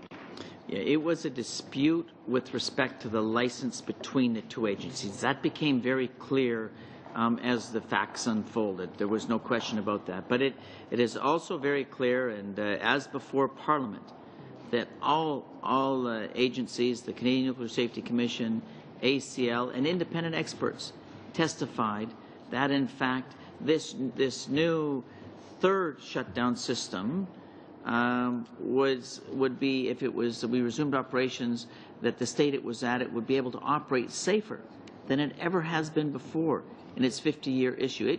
It was described to me by many people in the industry that this was a licensing issue, not a safety issue. Okay, and on that issue, Minister, in the letter from you and the Minister of Health to Mr. Petunia, you state that Chalk River was out of compliance. Who told you it was out of compliance? Well, that was the position of the Canadian Nuclear Safety Commission, again, as we tried to gather the facts on December the 5th and December the 8th. Of course, ACL maintained a different position. Again, as we moved forward, looking for solutions, and that was our focus to this entire time frame, was looking for solutions to ensure an adequate supply of medical isotopes. Both myself and the Minister of Health wrote both agencies directly, again asking them to focus on a solution and resolve this matter. Okay, and in terms of lessons learned, are you satisfied with the warnings you received? And if not, have you taken steps to improve the communication procedures between ACL and the CNSC? Yeah, that's a great question. I mean, it's clear, even reading the email on November 30th, that there was no sense of urgency from either the Canadian Nuclear Safety Commission or ACL. Everyone, even late in the afternoon on Friday, November 30th, believed that they would be resuming operations shortly in early December to resume isotope production. Having said that, in the situation that unfolded, I have since written to both the Canadian Nuclear Safety Commission and ACL and asking them, whenever there is a shortage, for whatever reasons, beyond a regular scheduled maintenance outage, which is, are scheduled, if there's an unscheduled shortage, that I would like to be notified immediately so that we can stay on top of it immediately. So we have made those changes, yes. What are your regrets with this whole incident, or do you have any? Well, I mean, you have to deal with what you have to deal. Obviously we believe that this didn't need to happen. That was clear. That we had to, that's why we brought a bill before Parliament, because all the evidence presenting to us from all agencies and independently suggests that we could resume isotope production in a safe manner. So that was the situation where we were. I suppose if there was the single biggest regret, was the regret to Canadian people and to patients. Patients who showed up at clinics across Canada for a diagnostic procedure. And these are people with serious illnesses and their time of greatest need. Showed up to have these treatments, and because of a discrepancy between these two agencies, were unable to receive those. Those would be the single biggest regret, that we did end up with a shortage, although we managed to contain it, that it's obvious that this never should have happened. Thank you. Do you have anything else to add before? No, I thank you.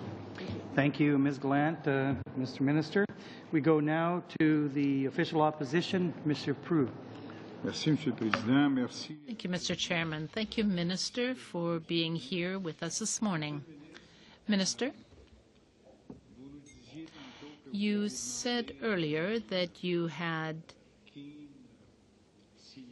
asked Ms. Keane whether she could prevent or resolve the problems. In fact, you threatened her with firing because she did not fulfill her duties, and that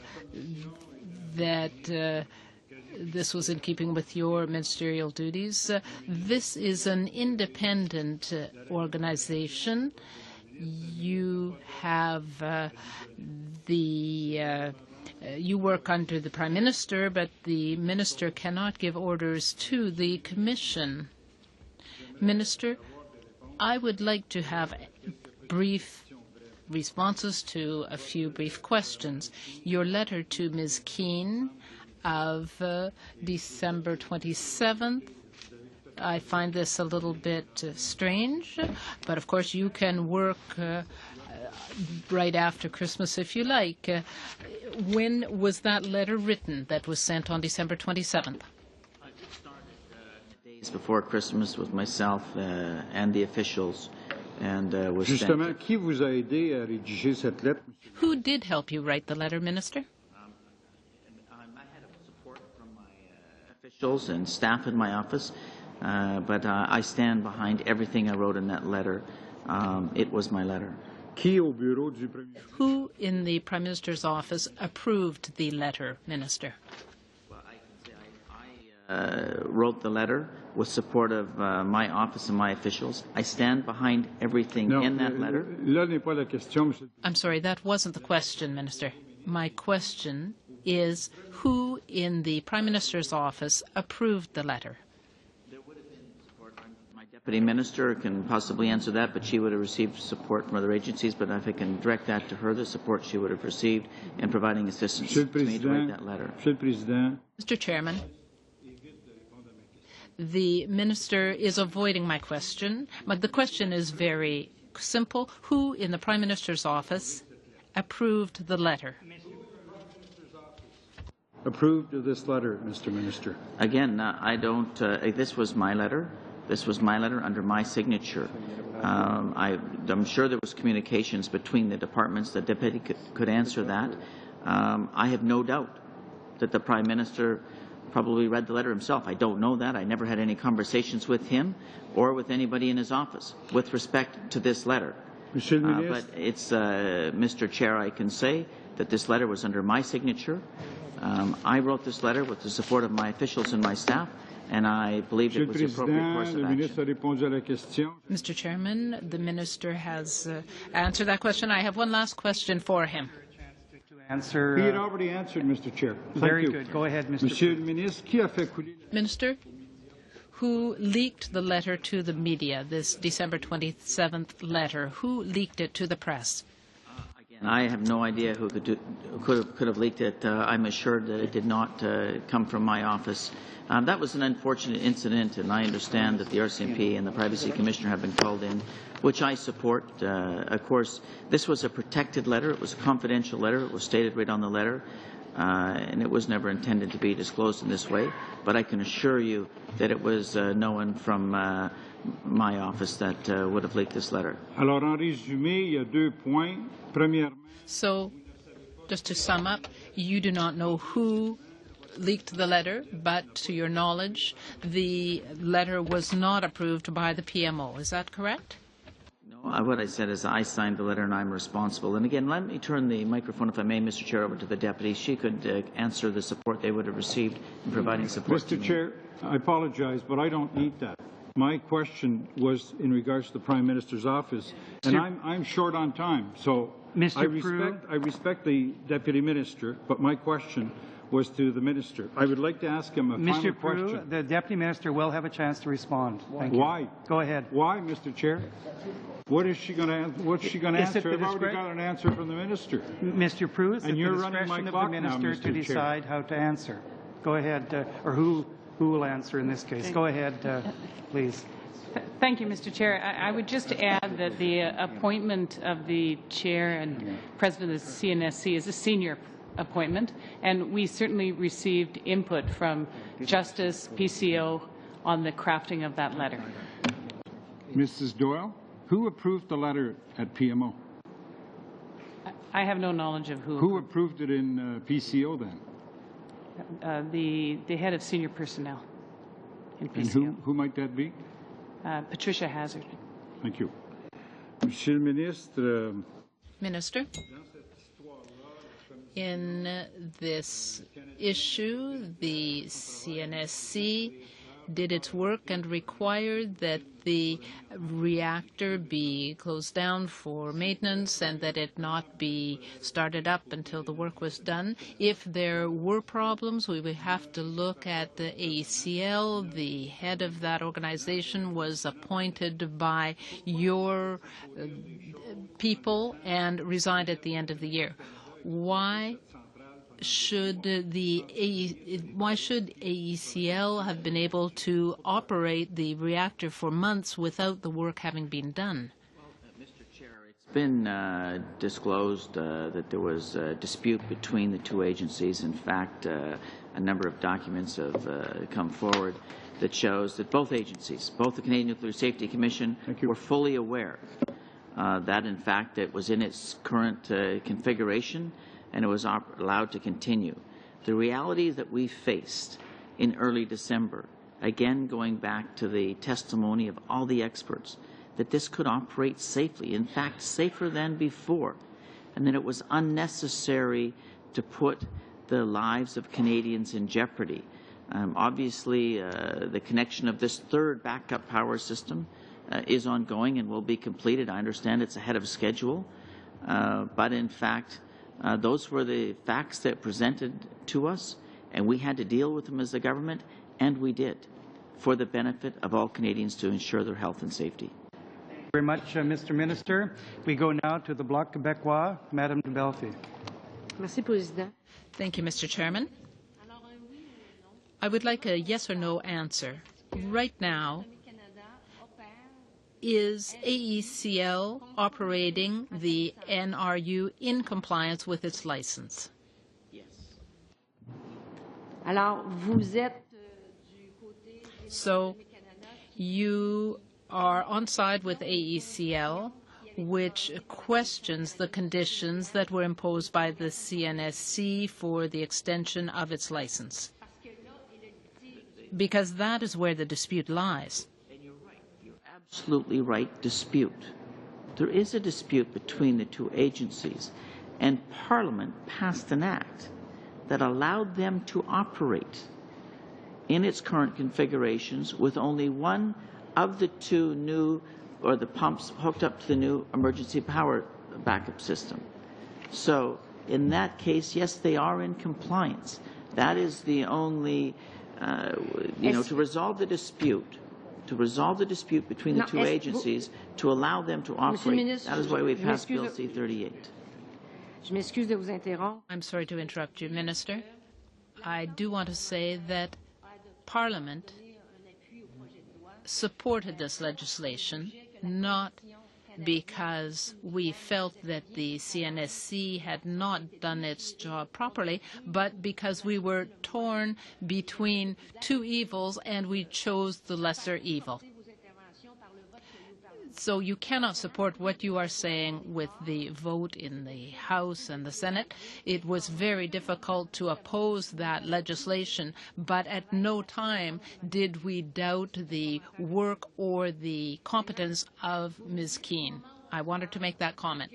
You are saying then that right now this reactor is being operated in compliance with its license. This does not seem to be the opinion of the Commission, which is in a position to be able to decide whether the reactor is in compliance or not. The Commission is in that position. You have consulted experts. Experts have said that the reactor is not in compliance. When you fired Ms. Keane, why did you do so last night before waiting for the investigations that were called for by the Minister of Health, by AECL, and the internal investigation called for by Ms. Keane within her CNSC by her staff? Why did you act so rapidly, so hastily, even before this morning? Just the opposite, Mr. Chair. When we dealt with this matter, obviously, as the committee is aware, we wanted to get all the information before us before we made a decision. That is why, in fact, I wrote Ms. Keane on December 27th, advising her that we were considering this, but in fact that we would like to have all of her input and an opportunity for her to correspond directly, which in fact that she did do, Mr. Chair, and only after receiving all of that information then did we begin the evaluation. And at one point, we, the government, believed that Ms. Keane did not fulfill her executive responsibilities as President and CEO, that we did not need to get to this position. So it's important that the government have confidence that she could fill her mandate. And we did not believe that she has the confidence of the government, so it's incumbent upon us to make a decision to that effect. Well, that is in fact, we did. So I advised my deputy minister early yesterday the decision we were making, and that decision was carried out by senior personnel on the timing and going through the process that they do. That's not something that I would do. That would be done by senior personnel in the Privy Council office. I'm going to have to interrupt you, I'm afraid, because I have very little time left. The impression that I have from what you have said over the past 2 hours is that there has been a lot of evidence of inertia in your department, that there has been a lack of action as well in AECL, and you have been very reluctant to criticize that. You say that you acted to save lives, but you are also trying to save your own skin and that of your party throughout this crisis. Not at all. In fact, I believe we acted in a very expeditious manner. From December the 3rd until I believe it was December the 12th when Parliament passed Bill C-38 in 9 days. I believe that, and you look at the chronology of events and the actions that we took trying to resolve this matter, it should never have had to come to Parliament. There were the powers within the office of the President and CEO of the Canadian Safety Commission to resolve this. And they chose, Mr. Chair, the former president of the CEO, former president and CEO of the Commission, chose not to exercise those powers. That is why we've taken the course of action that we have. We have a duty as the Government of Canada to act, and that is in fact exactly what we did. As the member said earlier in her testimony, it was difficult to oppose this bill. I agree. This was an important piece of legislation, and all parties supported it for the right reasons. We were left with no choice but to put this bill before Parliament, but it became clear, had we not, that the former President of the Commission would not exercise her executive powers, and that lives were at stake. And that is why we've taken the action that we have. Thank you, Mr. Minister. Madam de Bellefeuille, your time is more than up. We go now to Ms. Bell for 5 minutes. Thank you, Mr. Chair. And yes, as the Minister has said over and over again, everyone in Parliament supported Bill C-38, but not necessarily for the reasons that he puts forward, not that we didn't have confidence in the safety commission. We had to weigh the issues and come up with a plan that respects both the need for medical isotopes and for the overriding need for nuclear safety. And I want to stress that nuclear safety, in our view, is paramount in this as well. Mr. Minister, can you tell me, or you have said that it was a condition of the license that was under dispute. Would that be to have the backup generators? Is that the condition that is under dispute here? Yeah, what had happened, Mr. Chair, just if I might explain, it is that there is two backup systems, and then this was a third backup system. But that's under dispute. Yeah, well, whether in fact it was part of the license. One, there was two pumps. The backup system was being maintained. It could operate with one of the pumps, which had 100% design capacity. In other words, if it actually got to the point where you needed a third backup system, one of the pumps would be able to handle 100% of the capacity. And again, it's important to stress that they didn't even have one pump prior to November the 18th. Gary, I just want to know, who's disputing this? Well, ACL has maintained that they have documentation and correspondence between both the CNSC and ACL on numerous occasions, right from 2005 all the way through to 2007. Let me finish. All the way through to 2000. Who decides the conditions of licensing? If I can just finish. If they have correspondence all the way through, suggesting that both agencies were fully aware that this pump was not hooked up, and they continue to allow them to operate. So who decides the conditions of licensing? That would be done by the Canadian Nuclear Safety Commission. And when was the change made? This was a condition of licensing that you said is under dispute. It was something new, I understood. When was that put in place? In the time frame that it was late in 2005, right through 2006 and 2007, that there were discussions with respect to this pump. So that's a lot earlier than I had suspected. So AECL knew back in 2005 that they needed to comply with this extra license requirement, and yet in 2007 they still hadn't complied? Yeah, again, I can't. There was both agencies were aware that the emergency power supply was not hooked up to pump 104 and pump 105, and accepted that position, obviously, because they were allowed to continue to operate. It's going back to June 2005. But both agencies were aware of that and obviously accepted that position because they allowed them to continue to operate and continue to renew their license. Okay. In July of 2007, according to AECL, they said that the Canadian Nuclear Safety Commission knew of the license violation, which of course they would have if it had gone back to 2005. Oh, yes. So were you aware of that as well? No, I would not have been aware of it. And why not? Again, I would not have been briefed on.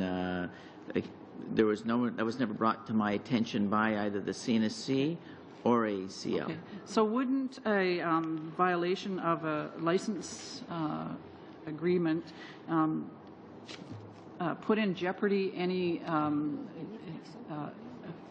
ability for AECL to continue operation?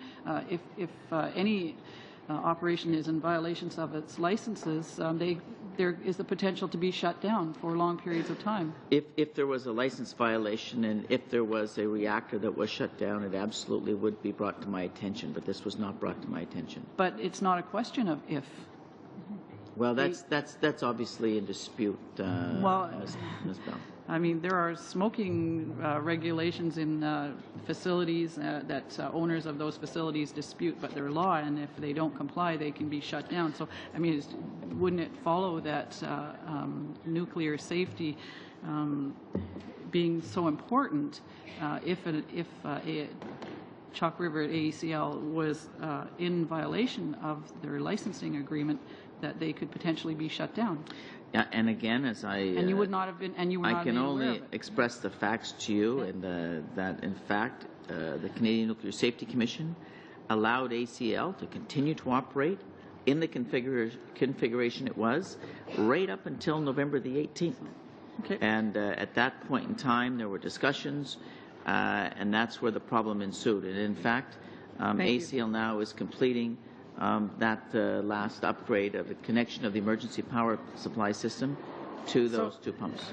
You've mentioned that your government has put billions of dollars in to improve facilities, but yet the only steps that you say you've taken to improve relationships, and we've seen from the AG's report systemic long-term problems with relationships between AECL, the CNSC, and also Natural Resources, and now we're hearing that there was no mechanism to report to the minister, or there was no reporting to the minister of a serious violation of a licensing agreement. Just wondered, what steps are you taking, if any? I mean, to me, that should be an immediate step to improve those reporting mechanisms and the relationships.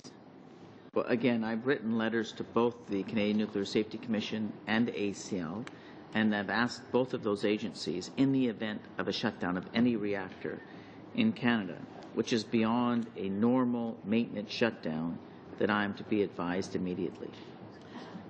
Okay. Ms. Bell, your time is up. We will now go to Mr. Anderson for 5 minutes. Thank you, Mr. Chair. Mr. Minister, we've talked a little bit this morning about AECL and the AG report and that. I'm just wondering, why did you launch a review of AECL several months ago? Well, it became clear as we move forward and as we're looking at the situation that, there are a number of issues that we need to resolve. There's unresolved issues surrounding the Maple reactor. The Maple reactors, these projects began in the mid-1990s. Construction began in 96. They were supposed to be completed in 1998. There's been multiple delays. They're well over budget. There's still technical issues that needs to be resolved. There's commercial issues that needs to be resolved with ACL. So our government felt it prudent that we engage independent experts to report back to us on the entire affairs, the entire state of ACL, both its commercial operations, its operations at Chalk River, and report back to our government, so we could then have a hard look at all of that information and that advice and plan a path forward. Clearly, this was long overdue. This is long overdue. I would submit that what we've been able to do in the last 2 years in office has been, to move this agency forward, and that is in fact what we're looking to do with this review. I'll be happy to report that in the coming months once we receive that advice and once the government has made a decision. I will also state that we are looking for the broadest advice we can. We have not limited to what the options are. All the options are on the table, and then we will examine that and design a path forward. What is the best options for Canadians? I want to change the subject here for a bit. Mr. McGuinty earlier said that this entire issue, I guess, is based on fabricated health concerns. I just wanted to point out that his own deputy leader in the House of Commons has talked about the fact that medical, and this was on December 7th, medical tests are either being delayed or cancelled because of a shortage of isotopes. The Canadian Association of Nuclear Medicine estimates that 50,000 Canadians a month will experience delays in their medical tests. He talks about a national medical crisis. In his second question, he says that this situation is endangering the lives of millions of Canadians. This morning you've mentioned that there are up to 25,000 treatments per day that depend on these isotopes. Brian Day in his letter had said that there are 3,000 patients a week in Canada, up to 40,000 or 400,000. Or 30,000 rather patients a week in Canada, up to 400,000 patients a week in the United States that depend on these isotopes. I'm just wondering if you can tell me if you think that you and the Deputy Leader of the Liberals and the Canadian Medical Association, the Canadian nuclear medical profession are being realistic in your assessment, or is Mr. McGuinty? Well, listen, we had no choice but to act. That's what governments must do. The situation as it unfolded, we took the appropriate steps at the appropriate times by gathering the information, by working with both agencies to try to find solutions and encouraging them to find solutions, by encouraging the former President and CEO of the Canadian Nuclear Safety Commission to put this matter before the Commission so a decision could be rendered. Again, we were not, when it became abundantly clear that this reactor could operate safer than it was before, that this was not a safety issue, our government was in no position, no way were we going to let the lives of Canadians be put at risk. We had to take action, and we did. Those were the circumstances. That's what governments must do. They must act. Mr. Trost has a question, I think, to wrap up. You have about a minute left, Mr. Trost. Thank you, Mr. Chair. Just want to put on the record here a couple of things, because we're getting the impression by some members of the committee that once you're appointed to the CNSC, you're in a little crystal box, you can't be touched. So I want to mention two things in the Act. Number one, under Section 19.1, there's directives. The Governor and Council may, by order, issue to the Commission directives of general application on broad policy matters with respects to the objects of the Commission. And also under Section 12.4, it talks about also the President shall make reports to the Minister, and as the Minister may require, concerning general administration and management. So I wonder, Mr. Minister, if you could very briefly comment. It appears from this legislation CNSC does have continuing, ongoing interaction with you. Could you comment on what that interaction has been in the past under previous ministers, under yourself, normal circumstances? Again, I've had no issues in the past. I will say that, it's important for a minister of the Crown. They have interaction with their agency heads, including regulators, on administrative matters. Also, it's very clear that the statutory powers of the President and CEO of the Canadian Nuclear Safety Commission, they don't have to be a passive regulator. They could have called the Commission themselves without having any material for them. They didn't have to wait for ACL even to present a safety case if they believed this was in the public interest. She could have amended the license on her own accord. These are powers that are within the executive powers of that office. So, Mr. Chair, again, I will only conclude by saying that there was absolutely no interference with respect to her decision authority, but the Government of Canada has clearly lost the confidence in her ability to perform her executive powers in the role as President and CEO of the Canadian Nuclear Safety Commission. Thank you, Mr. Minister. Thank you, Mr. Trost. We have a point of order from Mr. Algabra.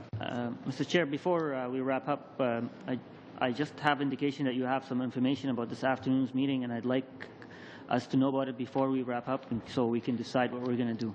I certainly will. And we're finished with the questioning of the minister now, then? Well, we have, if we have time, we have more questions, but I just wanted to, I thought we might wrap up. If not, we have more questions. I know, I do have, for the committee's information, I do have some information I want to give them once we're through questioning the minister. It does pertain to this afternoon's meeting, and I think it is important that the committee hear it. I certainly won't adjourn the meeting until we've done that. The minister did agree at the start of the meeting to extend for a while if members want. Well, the reason why I'm asking that we get the news first, because we might invite the minister to come back later this afternoon.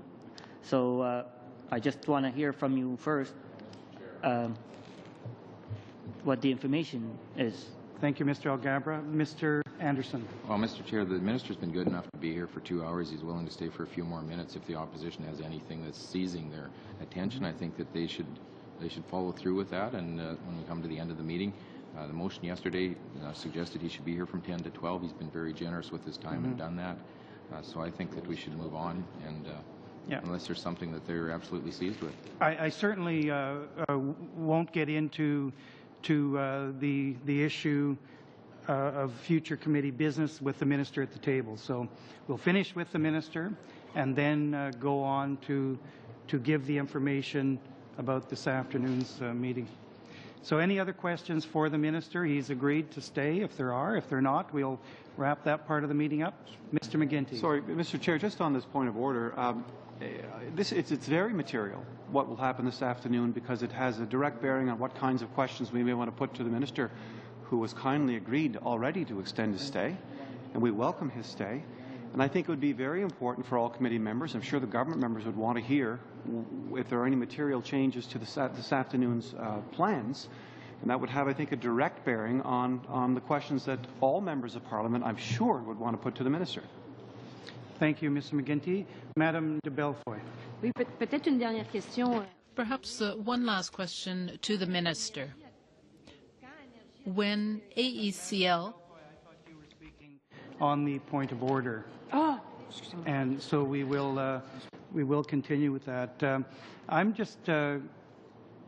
I'd like to get an indication as to whether there are more questions for the Minister at this time. He's agreed to... There are? Okay. Is relevant to the fact that if we have new information, it will be material to the line of questions that we'll be asking the Minister. That's why we're saying we need to understand what new information you have before we decide what type of questions we want to ask the Minister and perhaps extend another invitation to the Minister. So I'm asking that if you could please share with us the information that you have so we can decide what we're going to do next, because it's relevant. Again, as I've said, I'm not going to get into business like that with the Minister at the table. I've never before have seen that done, and I don't think it's appropriate. But we do have a list of speakers. Mr. Bell, you had... sorry, Mr. Bell, I didn't call Mr. Bell. Ms. Bell, on the point of order? No, I had a question. No, then we'll go on the point of order. Mr. Trost. Thank you, Mr. Chair. I just want to say, on this point of order, yesterday we had some votes, we had some motions. We on the government side were proposing having the Minister come back after Ms. Keane. We made all these offers. The opposition ran over the government on vote when we were trying to compromise, have him come second, etc. You guys voted for this. You should actually have the integrity to stand behind what you voted for yesterday and live with it, instead of trying to change something every few minutes. So, you know, he's prepared to stay another 20, 30 minutes, whatever it is. Let's get these questions done. We can grab our lunch very quickly here. You should live with the votes you guys made yesterday instead of trying to change your mind every few minutes. You know, I realize that's the history of the Liberal Party, but at least someone should be consistent. Thank you. Mr. Anderson, on the point of order. Well, I think the Minister's schedule is limited. He's offered to stay for a few minutes. Yep. If the opposition's running out of energy on their questions, as it seems to be they are, that's not our problem. He's willing to stay here, answer the questions. He's been very good this morning. And we just, let's finish off the questioning and let's decide what we're doing with the rest of our day. Mr. St. Armand, and if we could, as soon as possible, get back to the remaining questions for the Minister. Mr. St. Armand. Mr. Chair, thank you. With respect, Mr. Chair, you have an obligation to the members of this committee to let us know as soon as you become aware what the status is of the meeting this afternoon. And I'm asking you directly, yes or no, do you anticipate that Linda Keane will be here at 1 o'clock to present before us? And again, Mr. St. Armand, it seems that it is the will of the committee to do this with the Minister here. It's very odd, very unusual. I don't think it's appropriate, but if that's what the committee wants to do, I will read an email that we received about an hour ago. It was sent to the clerk, and it reads as follows. Given the significant change in circumstances, including the termination of Linda Keane as President and CEO as of 10 p.m. last evening, it is not possible in these circumstances for Ms. Linda Keane to be present this afternoon as she had previously agreed to yesterday. As such, she was prepared to come as President until last evening. As she is no longer in that role, she must reassess her ability to make her comments and answer the questions. Ms. Keane hopes that she will be given the opportunity to address these issues before the committee at some future date. And I do also want to add that we received, this is signed by Mr. Cameron, Jason Cameron. His position isn't stated here, and I'm not aware of what his position is on the board. From CNSC. He's from the CNSC, but I don't know if someone here knows what his position is. It isn't stated on the email. Chairman, just a minute, Ms. Gallant, please. He's the Director General of Strategic Planning for the CNSC and the Regulatory Affairs Branch. So that's who he is. I also want to say that Ms. Keene had sent an email to the clerk at roughly 9 o'clock this morning indicating that she would be coming, and in fact asking if she would be allowed to come in through the back door so she wouldn't have to face the media. And that was agreed to. We were going to proceed like that. So the change from 9 o'clock till 10:45 is kind of an interesting thing, but it's something we have to deal with. Yes, Mr. Prue. So for all we know, Ms. Keene might be here this afternoon, Mr. Chair. She's indicated in this more recent email, or the Mr. Cameron has, she will not be here. Ms. Gallant. Mr. Chairman, is it not incumbent upon a witness to come to committee when they're called? It becomes incumbent if the committee takes further action. She had agreed up until 9 o'clock this morning, and now she's not coming? That is correct. And I, of course, can't answer for that. That's the situation we're facing here now. And I do say that let's not get into... Mr. Chair, somebody else said that for her. So to her question, I wish you would answer that it was not her that decided she wasn't coming. Mr. Prue, this email is from her office. She is still a member of the board. And we have to assume that it's a legitimate email sent to the clerk. I don't know how else you approach this. But let's again, we have the minister at the table here. Let's get back to the questioning of the minister if there are further questions. Otherwise, let's have the courtesy to dismiss the minister and the deputy minister. And if you want to have a further discussion on this, we can do that. Mr. McGuinty.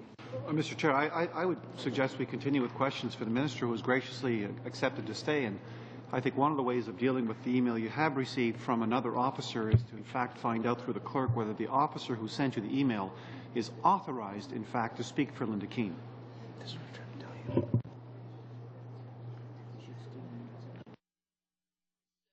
to tell you. You know, Mr. McGuinty, it is this individual and these people that have been coordinating this all along. So what's changed? They had the authority to speak on behalf of Ms. Keene then. Why not now? What's changed, Mr. Chair, is that you told us you received an email from Linda Keene at 9 o'clock this morning, personally saying she would show up here at 1 o'clock. Yes. An hour or two later, you tell us there's a third party who sent another email from the CNSC. I just ask as a matter of clarification, is that person speaking, in fact, and authorized to speak on Linda Keene's behalf? It would be one thing to receive letter from counsel advising his client or her client not to attend. That's one thing. It's an entirely different matter when we get an email following hard on the heels of a first email from the individual who's been convened saying that she's not coming. The email this morning was from the same people, in fact, Mr. McGuinty. So let's get on then to questioning of the minister to continue. Mr. St. Armand. Thank you, Mr. Chair.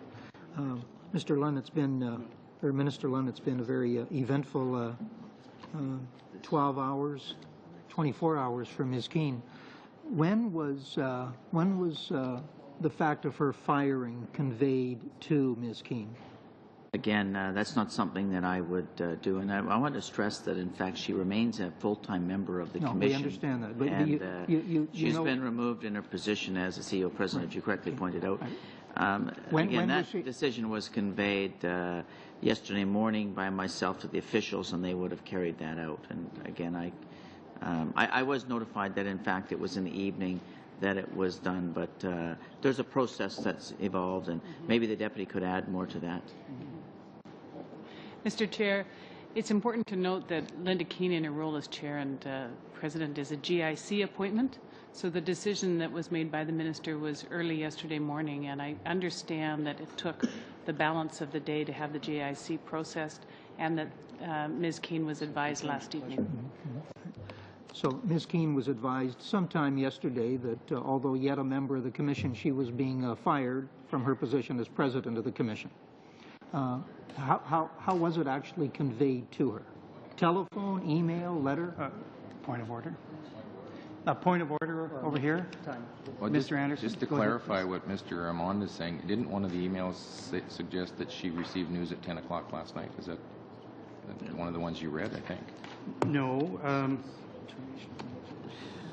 Mr. Chair, maybe Yes. I can answer Yes, this. that's- Again, I don't know the information. We'd be happy to provide that and get back to the committee. Again, this was a decision that is carried out by personnel in government. They're not even in my department, so I'm not aware of how it was done, but we'd be happy if we find out to provide that back to the committee at a later date.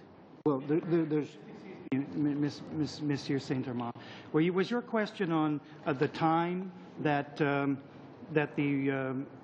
Ms. Keene received the information? I thought that's what And you it read. said that in this email. It actually says that in this email that it was at 10 o'clock last evening.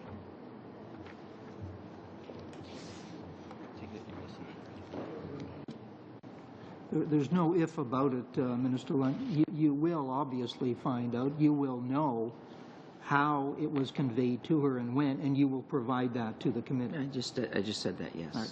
You will provide a copy of the letter to the committee. Again, I'm not sure what I can provide, what we're allowed to provide. So again, we'll take your request and we will have a look at it.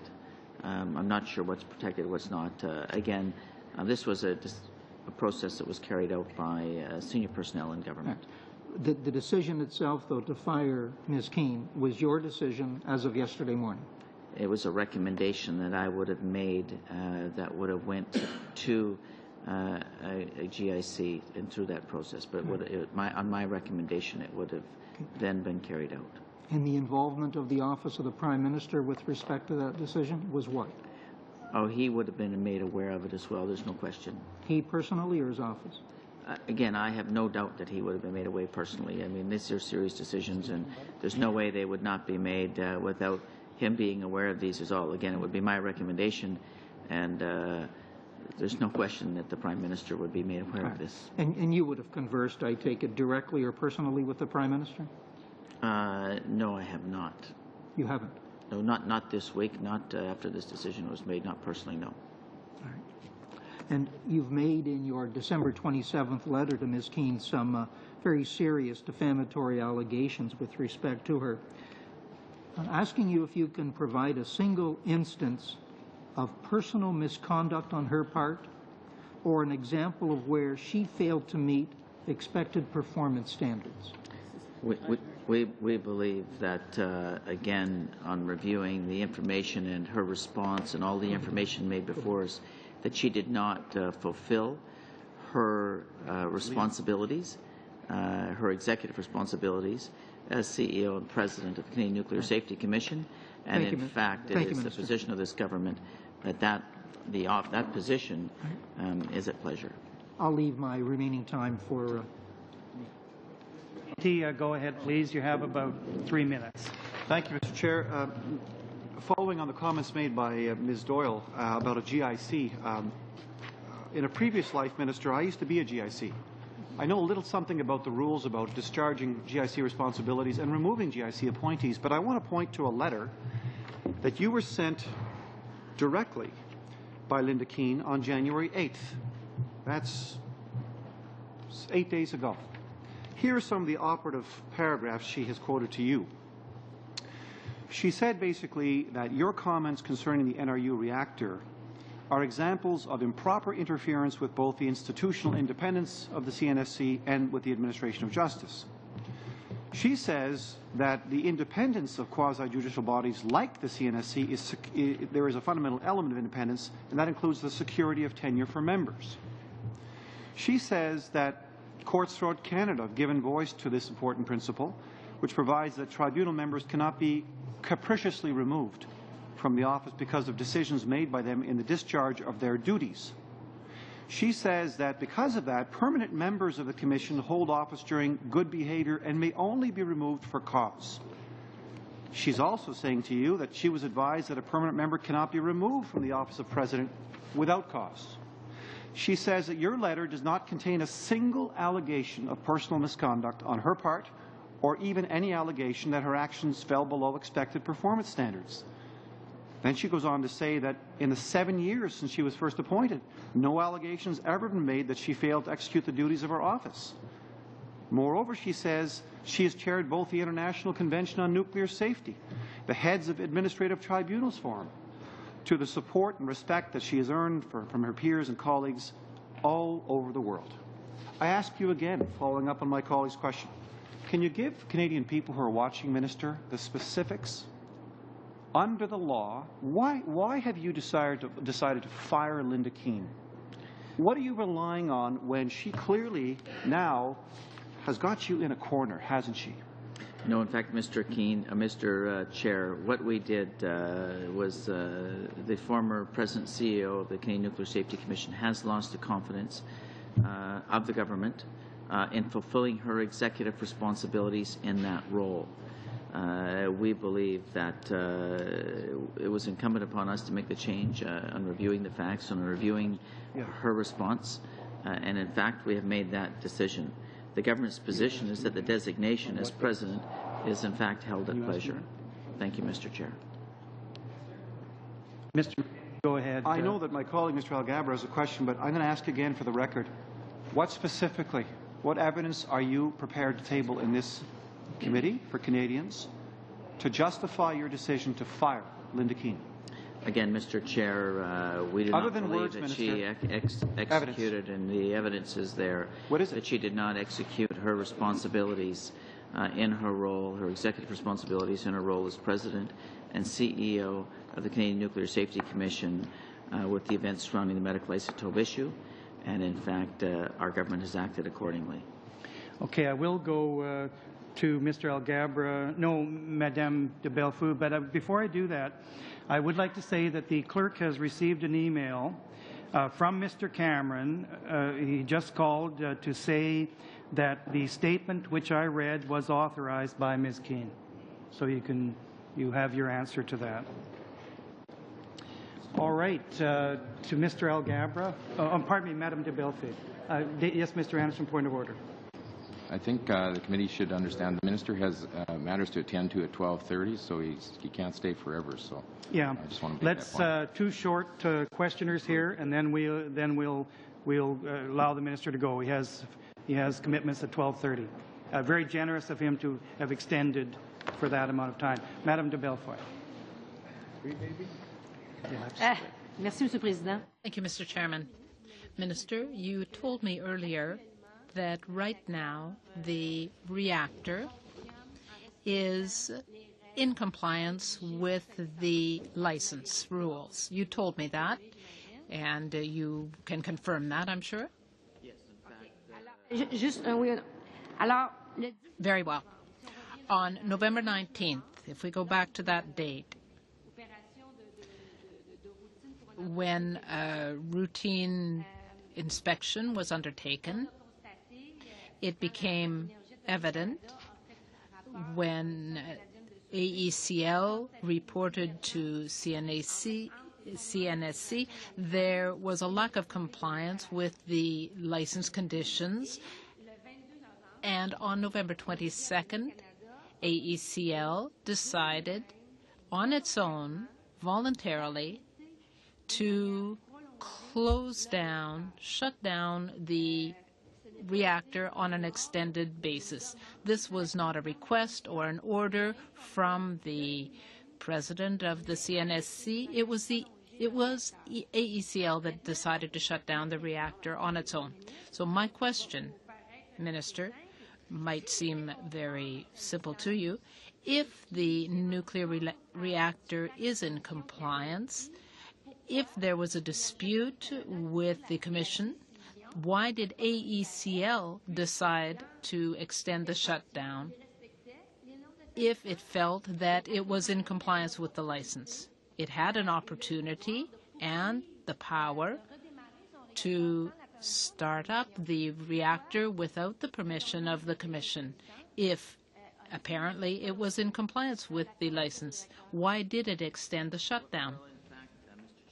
Discussions were ongoing even prior to November the 19th. In fact, it was earlier in November and other points in times that there was communications with respect to the item that was in disagreement between the two agencies.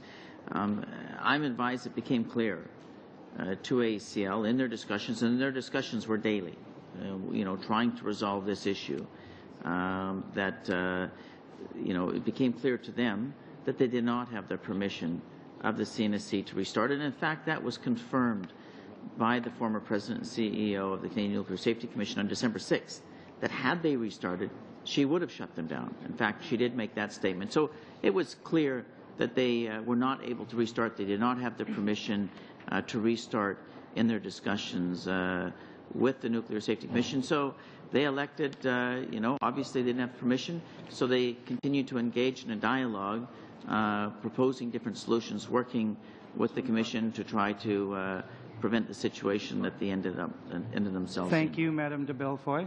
We have two more people who would like to ask questions, and we have to shorten the period of time. The minister we will allow him to leave at 12:30. He has other business. Mr. Elgabra, for about 2 or 3 minutes. Thank you, Mr. Chair. Minister, you're high on fulfilling executive responsibility. Who have you fired at AECL? No one, Mr. Chair. Don't you think AECL senior management is ultimately responsible for the performance of the NRU reactor? Mr. Chair, again, we have an ongoing review of ACL. The CEO that we've just appointed earlier this month is in fact doing that review. And again, we will wait for that review. Thank you. Minister, you said you tried very hard to make a distinction between this is a licensing issue, not a safety issue. Do you agree that the purpose or the job of the Commission is actually to issue license based on safety consideration? Yes, in fact, the Canadian Nuclear Safety Commission has the complete jurisdiction and authority to issue the license to all operators in Canada with respect to nuclear. Based on safety consideration. That's their job. The license is based on safety. That's correct. All right, so there's no distinction here. Second, you talked about there's a dispute. There's a difference of opinion between AECL and the Commission. Do you agree that the Commission is the arbitrator of nuclear safety issue? Oh, there's no question. The dispute, though, arises where, in fact, that there actually was a license condition. That's the dispute. Where, in fact, and listen, there was a dispute between the two agencies. That is clear. Everybody is fully aware of that. And again, when it came to the issue where I had to become involved, our entire focus was to ensure, number one, that we wouldn't do anything at all that would compromise safety in any way, shape, or form. But as the facts presented themselves by all parties, that we could resume medical isotope productions, and it was unnecessary to put the health of literally thousands of Canadians at risk. I have a question, and who could potentially you asked me to manage my time, Mr. Chair. So I'm trying to manage my time. And so we had to take that action. Do you agree that the two independent witnesses that you brought, one of them was a former AECL employee and the other one is a vice president of a conservative writing association? Yeah, I do acknowledge that after the fact. At the time, I can only tell you that I asked the Deputy Minister to find me two independent experts that could provide us advice on this. We wanted independent advice. Obviously, we were receiving information from both agencies, and that information was not known at the time. These experts were found by the department. And again, maybe, Mr. Chair, I could defer to the deputy to respond. That after finding that Mr. information, Elgabra, you asked an important question. I do think the deputy minister should be allowed a little bit of time to respond here. Yeah. Mr. Chair, I was asked by the minister to identify two independent nuclear safety experts on very short notice. And it was my responsibility to identify those two, and we found the two individuals through the department and through our contacts in the department. We had absolutely no knowledge of any partisan background of either of those individuals. Thank you, Deputy Minister. Mr. Elgabra, one more question. So then now that we know the background of these two individuals, you agree that they're not independent? Well, no, or at least that can be seen as not being independent. No, I would disagree with that. Because one person belongs to a party or not, I don't think. I mean, there's people that belong to other parties. Doesn't make them not independent. Isn't that what you accuse Ms. Keane of being a partisan liberal? Mr. Chair, these two independent experts confirmed, and I want to stress confirmed, what the experts at ACL and the Canadian Nuclear Safety Commission testified before Parliament. I think it's important to note Didn't you accuse there Ms. is, Keane of being Mr. liberal Chair, partisan? Mr. Alghabra, Chair, there is no dispute your time for questioning in is the finished. evidence. Allow the minister to There is to no answer. dispute from any of the agencies that, in fact, the reactor could resume operations and operate safer than it ever was before, and that was the advice we received from these independent experts. Thank you, Mr. Chair. Thank you very much, Mr. Minister. Mr. Prue, short questioning Merci, period Monsieur le here. Président. Très bref. Thank you, Mr. Chairman. I will be very brief. Minister, I would like to confirm with you a piece of information that came to me from AECL. Is it true that you benefit from getting rid of Ms. Keane? She was putting a wrench in the spokes of your work, and she was confronting AECL. No, this decision was based solely on the actions that surrounded the shortage of isotopes and the information made before us, and in her, and again, our belief that she was unable to fulfill her duties, her executive responsibilities as the President and CEO of the Commission throughout this incident. And again, we didn't make that decision until after we had an entire fullness of time, opportunity to review her submission that she made back to myself, and only then was a decision made. Merci. Thank you, Merci, Mr. Président. Minister. Thank you very much, Mr. Minister. First of all, for accommodating this committee on such short notice. Very much appreciated. Shows your commitment to take your job very responsibly. Point and of order. finally, thank you, Mr. Minister and Deputy Minister, for your help here today, too. Point of order. Go ahead and leave the table. We may have other business. I'll suspend for about a minute, and then I'll get to Mr. Algabra's point of order. Thank you very much, Mr. Chair. I just would like to thank all the committee members for taking the time to come to here before the committee.